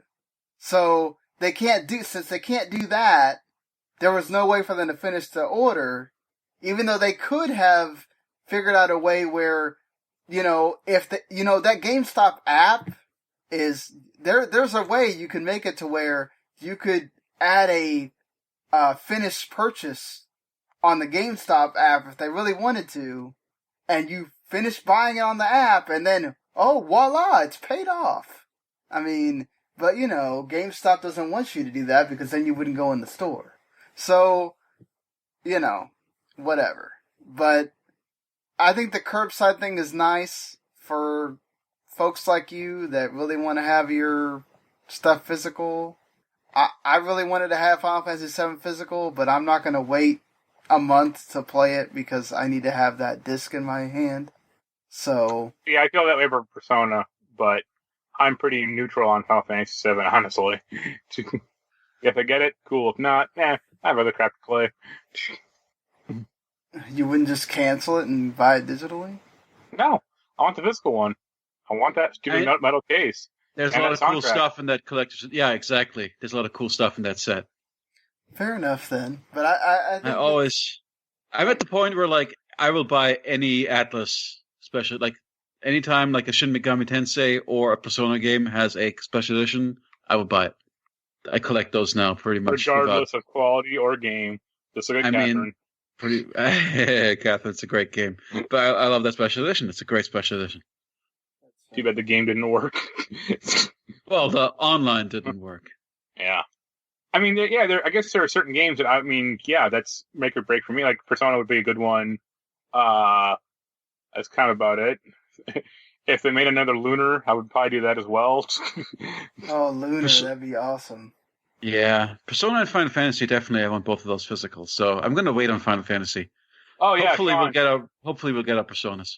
Yeah, one thing I forgot to mention, I bought Xenoblade Chronicles too. Hurrah! You did. Have you played it yet? Nope. One of us. Oh, wait, don't play that, because then you'll be stuck playing that for 100 hours. Nah, I could probably just give it up once I get Persona. Yeah, but then, here's the thing, though. Xenoblade, that's a game, you don't want to put, 20 hours into it and then put it down. Yeah, because you'll have to play it again. You'll start it all over again. Yeah, and then you won't do that. So, that's a game that, it requires your focus because there's so much. The interface is crazy, and there are a billion systems, and you have to really learn it, and you will unlearn it if you don't play it for a while. I was just happy to pick it up for $30. That's a good deal. That's a great game. That's what I told him. I was like, that's a great deal. It's probably the lowest you're going to see it. But make sure you really are wanting to play that game, because that's $30 you could have spent on something else if you... Well, it was clearance for $42, and then the store also had a 25% off clearance items, and I was like, meh, I guess. Guys, I was so excited to see that Good Smile Company is reissuing their Pyra and Mithra figurines. They were out of print for so long. I'm finally going to get them. Those are classic. If there were Good Smile figurines that I would think about buying, it might be those. Either that or the Persona ones. The only one I want is that Take Takami one for Persona 5. Man, my Take Takami has been stuck in supply issues forever now. I guess PlayAsia just isn't getting stuff from Japan right now. Yeah. So I'm not getting her. I know if I'd ordered her from a Mia, I would already have her. I'm beating myself up. Just order that one, and then when the other one gets here, to send that one to me. Yeah. I guess I could do that. But I just don't, because I have so many Funko Pops I'm staring at that I probably couldn't get anybody to buy now because... Well, that's because they're Funko Pops. He won't come to your house right now. No, because I'm not selling them on eBay, so people can tell me that, oh, you didn't ship it right, and then I make no money. F that. Right. Yeah. There's way too many scammers out there. That's why you record yourself shipping the Funko Pop. You're like, no, I got video evidence, bitch.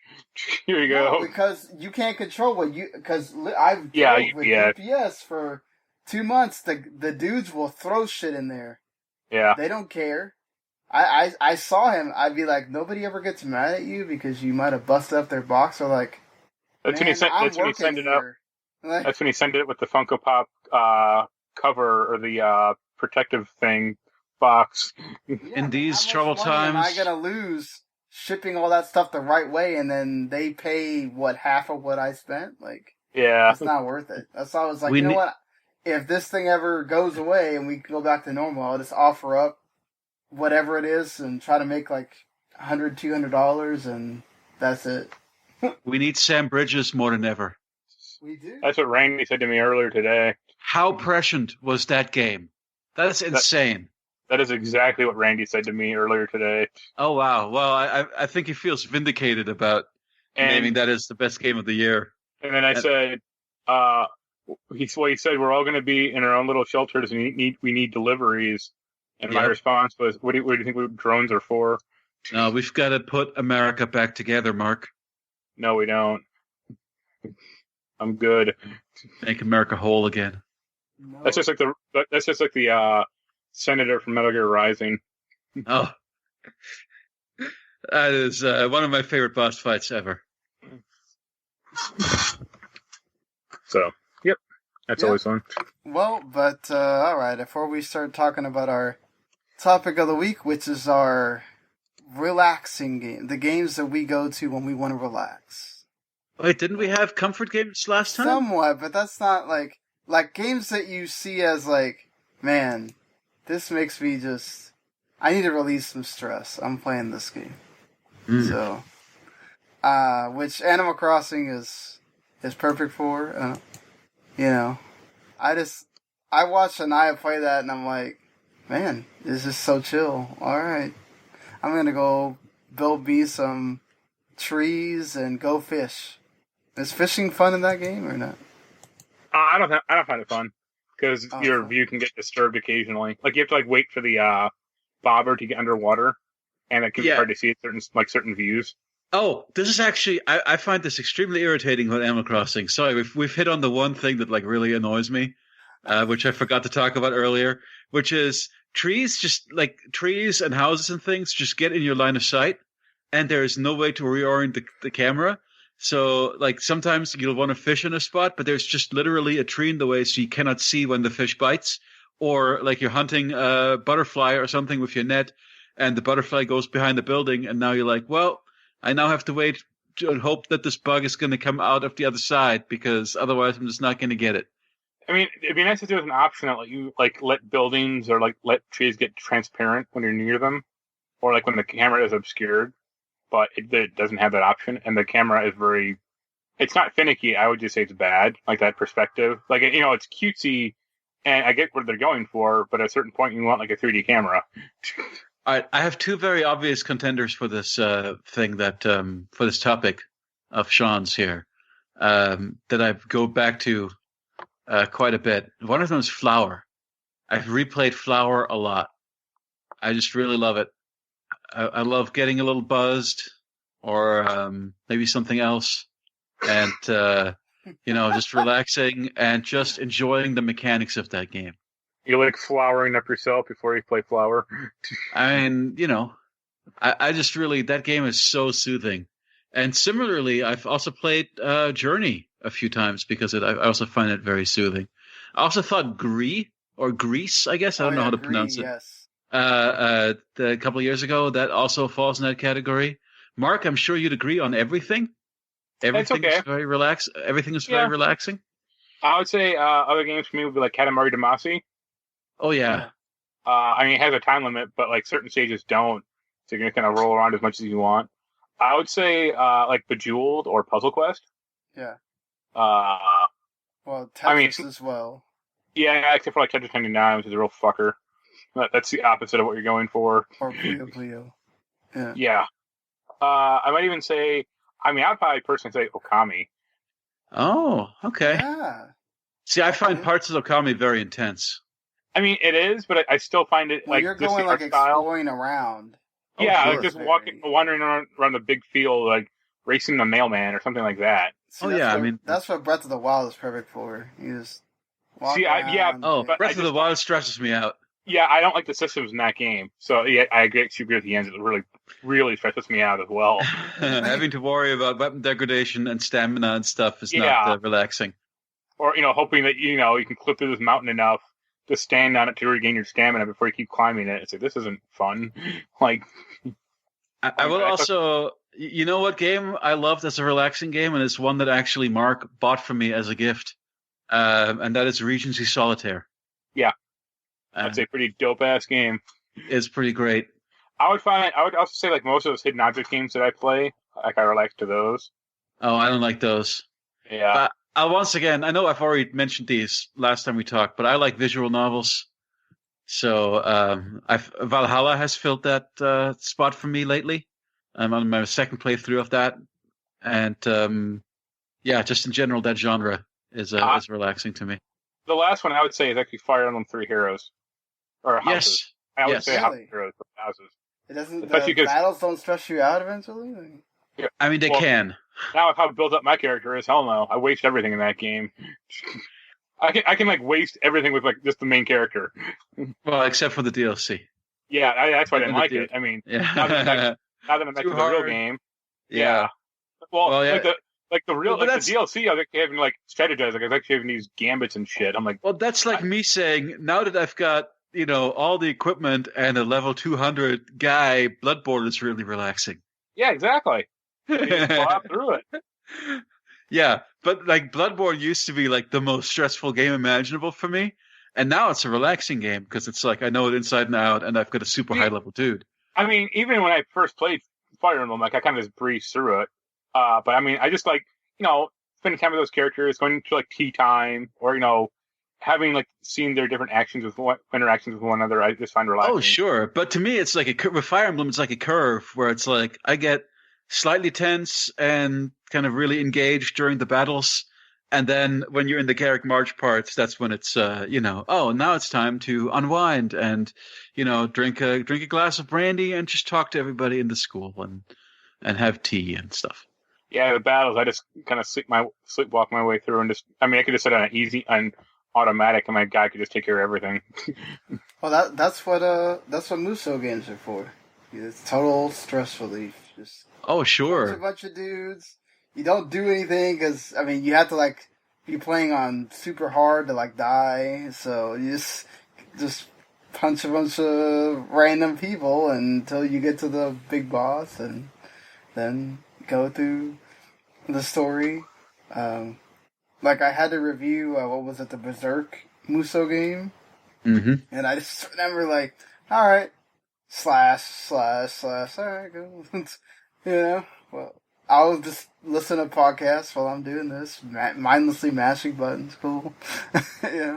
I think my number one is Rock Band. I can just play bass. I don't have to think about it on expert. Oh, just groove to the song. Just like any good bass player, you don't have to think at all. I feel I get wired by Rock Band. Like I can't sleep for a while after playing it. If I sing, that happens. Or like I play drums, but if I'll play like bass where I'm just grooving or whatever, like it's just totally like. And even that, I don't have to. It's like a good escape game. You just dig into the music and you don't have to think about nothing else. It takes 100% of your attention. For sure. So if you've got anxiety, I could see it relieving anxiety. Yeah. But like it's not like a good. Like, I'm just kind of thinking about like a game I could play before bed, and like I can't play Rock Band before bed. I would say like games like that would be for me with like Binding of Isaac. Really, because I find Binding of Isaac very stressful also. Yeah, I typically like play like five rounds before I go to bed. See how far I can make it, and that's about it. It's also, I don't know, that would give me nightmares. That's got a pretty disgusting art style. I think it's great. I'm not saying it's a bad game. I'm just saying like it's like deliberately unpleasant in its appearance. Yeah. And I think Isaac's cute enough. Well, he's I know, aren't you? sort of be unpleasant, Aren't you throwing like blood and guts and poop around? I mean, there is poop and there's some pee, but I mean, your main weapon is tears, so that's a little sad. Yeah, I had another one and I can't think about it right now, but it'll probably come to me when I'm not. FIFA 2004. No. SmackDown, bring the pain. Well, probably if you play one of those like SmackDowns that sucked. Oh, those are those are the good ones in the PS2. Yeah, that was I think the last generation when you could really count on every time a SmackDown game came out. Yep. So, sad times. I will say I liked, what was it, Mario Golf? Was fun? To just, whatever. Which one? There's been a few of those at this point. Probably my favorite was the GameCube one. Okay. I want to say. Well, I mean, the Wii one lets you actually, like, swing and everything, but... Yeah, it's not relaxed. That's the opposite of relaxing. Yeah, that's more like, alright, I'm getting ready for, whatnot. If you get Ring Fit, see how relaxing that is. If you can even find it anymore. I still do that, people... I'm sure that Nintendo is making bank on that right now. I mean, I just ordered it yesterday. I ordered a exercise, like, VR thing for my exercise bike. So, really? Yeah, I think this little, like, sensor that clips onto the pedal of your bike, and it can, like, detect, how fast you're pedaling and stuff, and then you wear your headset, and it can display like, Google Maps, so you're, like, biking through streets, and it has some, like, really shitty-looking games as well. Yeah, I've seen our gym at work has those, and those games never look good to me. Right. I mean, these look like slightly better PS1 games, and it's like, what the hell? Like this isn't great. Mobile games from 3 or 4 years ago. Yeah, but the reason I bought it is because that Google Street thing, it looked really cool. Oh yeah. So luckily the next couple weeks we have easy ones to do. Yeah, I think we'll be able to talk about more is favorite survival horror games and also Final Fantasies with the 2 big games coming out in the next couple weeks. So, oh man, favorite Final Fantasies. That'll be controversial when I start talking about 13 and how good it is. And how wrong you are. I will agree that 13 is really good. It's just that by the time it gets to that open part, I'm like, I want to finish this game. Like, why? Why are you doing that to me? Like, that's true. Isn't that the one that like has like tutorials like 30 hours in? It's not really a tutorial. The game's just very linear for its first half. It's the corridor. And then expects you to read a lot. So it's... Yeah, if you want to understand the crazy lore, you gotta read. It's way too... I mean, like, I'm cool with reading. Don't get me wrong, but it's like, when you're reading, like, novels in the menus, like, I don't want to do this right now. Because the combat's actually fun in that game. Like, I enjoy... Because the combat's fast. It's turn-based but fast, and it's like, I enjoy it, but it's like, I guess that's why they went to the option of Hope reading to you in 13.2, and it's like, no, if there was anyone that I didn't want reading to me, it'd be Hope. It's like, he is one of the worst Final Fantasy characters I think ever created. So, I don't know if you agree with me on that or not, Jens, but I don't know. I never had an issue with Hope. Nor with the Australian. Which one is the Australian chick? Venice or yeah. She's also pretty hated. But people hate all the characters in that game, and I've never understood that. Is Hope the name of the baby chocobo and the dude's afro? No, that's Sad. It's the young girl, right? Yeah. No, okay. Hope is the. Oh, he's the guy. He's the neurotic guy. Yeah. Oh yeah. Yeah, Denise is the Australian chick. Right. I don't know. I remember there being like a lot of the grief stuff with him. Like especially when you go back and visit his parents at like one point, and like one of them is maybe a collaborator. Like that stuff to me rang pretty true. Like it felt like a lot of the stuff in that game that people made fun of, I think at the time actually feels kind of real to me. I know. Yes, Hope S time. You're right. Been too long. So yeah, I mean that'll be those will be two fun ones to go through. And, well, we're getting to it. Almost there. That month I think people have been kind of waiting for. Well, we got through this little patch here with both Doom and Animal Crossing and Half-Life Alyx now. People getting to play. We're almost getting to that other kind I think people just hated Hope because he was a coward at the beginning. Like he's established early on as the game as somebody who doesn't whines a lot. Well, sure, because he whines and he's a coward, but he's got a proper arc where he gets over all that and becomes a mature character by the end. It's funny. I think Sean, like 2 days ago, you basically were like, "Do you want Half-Life Alyx, Doom, or Animal Crossing?" And I was like, "Well, Animal Crossing, because the other two seem abhorrent to me." Well, a lot of people seem to be liking Doom Eternal. So. Yep. Although I saw that, but I saw like Jeff Gerstmann's review of it, and he said like there was a part of him that reminded him of Duke Nukem Forever. It's like, no, but which part? There's some dialogue or some option, okay. or some some dialogue or something. Another friend of mine just said something along the lines of, "It's not really Doom Eternal; it's more Quake Eternal." And I don't know what that means, but Duke Nukem Forever is a weird frame of reference for that. Yeah. Did either of you actually play Duke Nukem Forever? Oh no. Okay. I'm glad I did not waste my life being excited about Duke Nukem. I still have the Duke Nukem bust right here. I have the collector's edition of that thing. That doesn't surprise me somehow. You're the one. Yeah. Yep.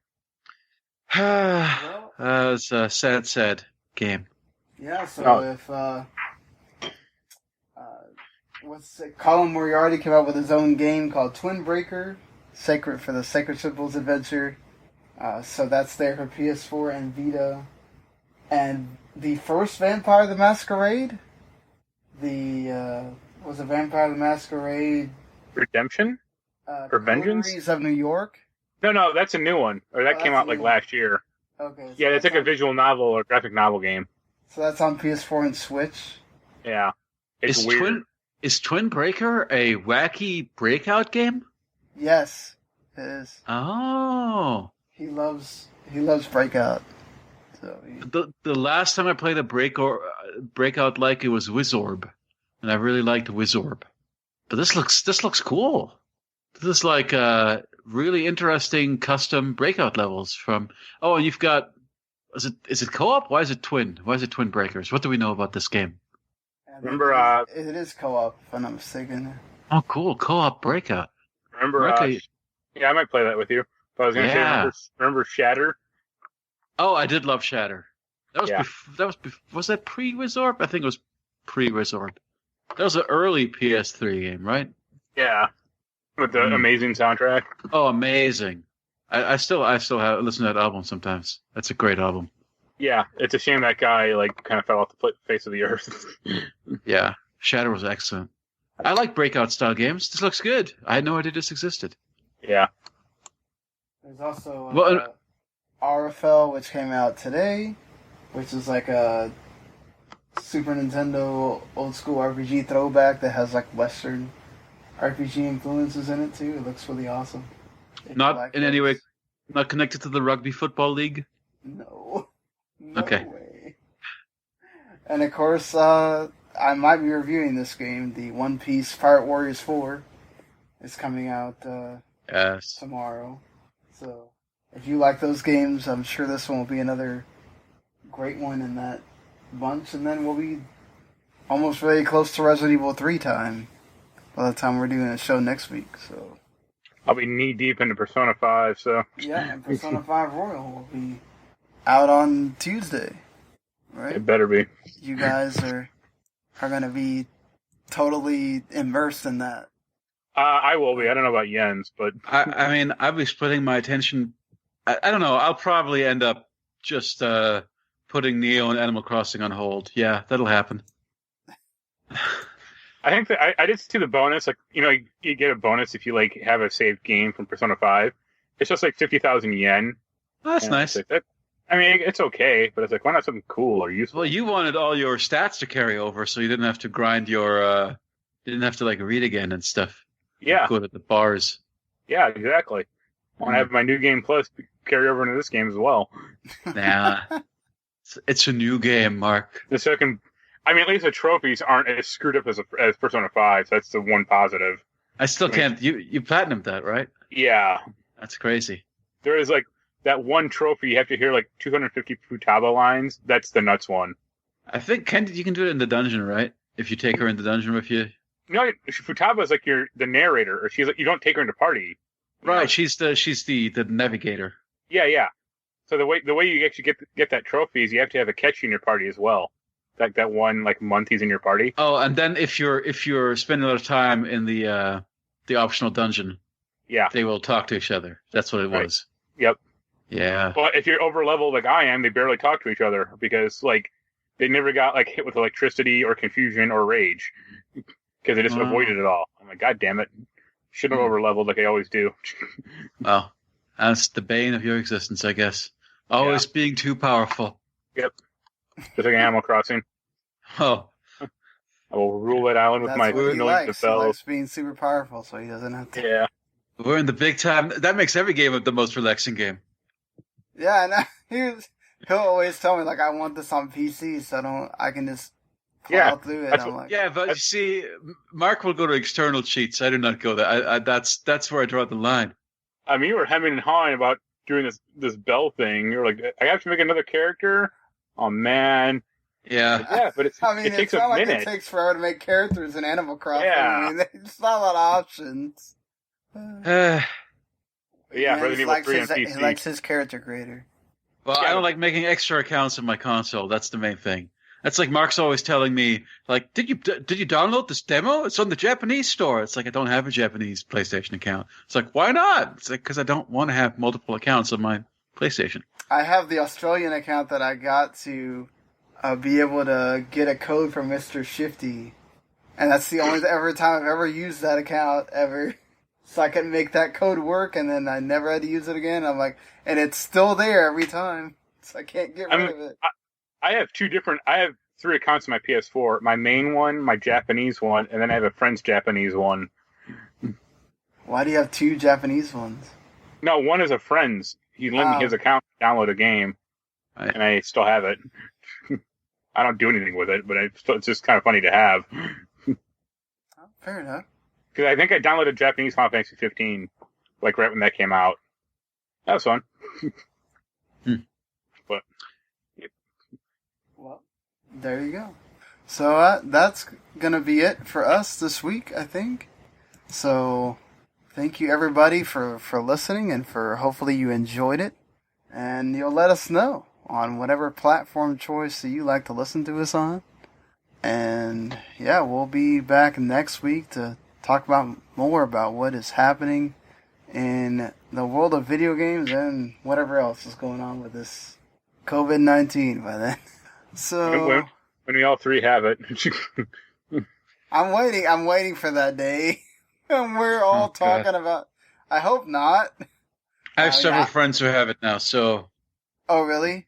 You do? Yeah. Well, Facebook friends, but nonetheless. Yeah, I don't know anybody personally that has it yet.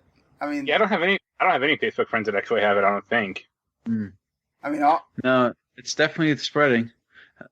Luckily, my family is smart, and everybody's either out of work and has no reason to not social distance, or they're listening to what they're hearing. So yeah. I am worried about my sister. She's works the emergency room in Puerto Rico. So I'm waiting to hear. I hopefully don't have to hear that she tells us that she has the COVID. My dad, thankfully in Texas, it hasn't gotten that ridiculous yet. At least in the Metroplex. So my dad has it. My dad's also like he's like a surgeon radiologist, interventional radiologist, so he doesn't come directly in contact with people like people in the ER do. But yeah, I am worried about my sister telling us she has it at some point. But yeah, this is a crazy world we live in, and now us folks that like to be inside playing games, I guess People get to learn from us. I saw so many articles this week of how you can get into video games now that you're isolated. Yeah, now when your girlfriend starts bitching at you about playing games, like I'm being healthy, I'm being responsible. Yeah, right. So, but all right, everyone. We'll see you later. Thank you for bearing with us here. Bye.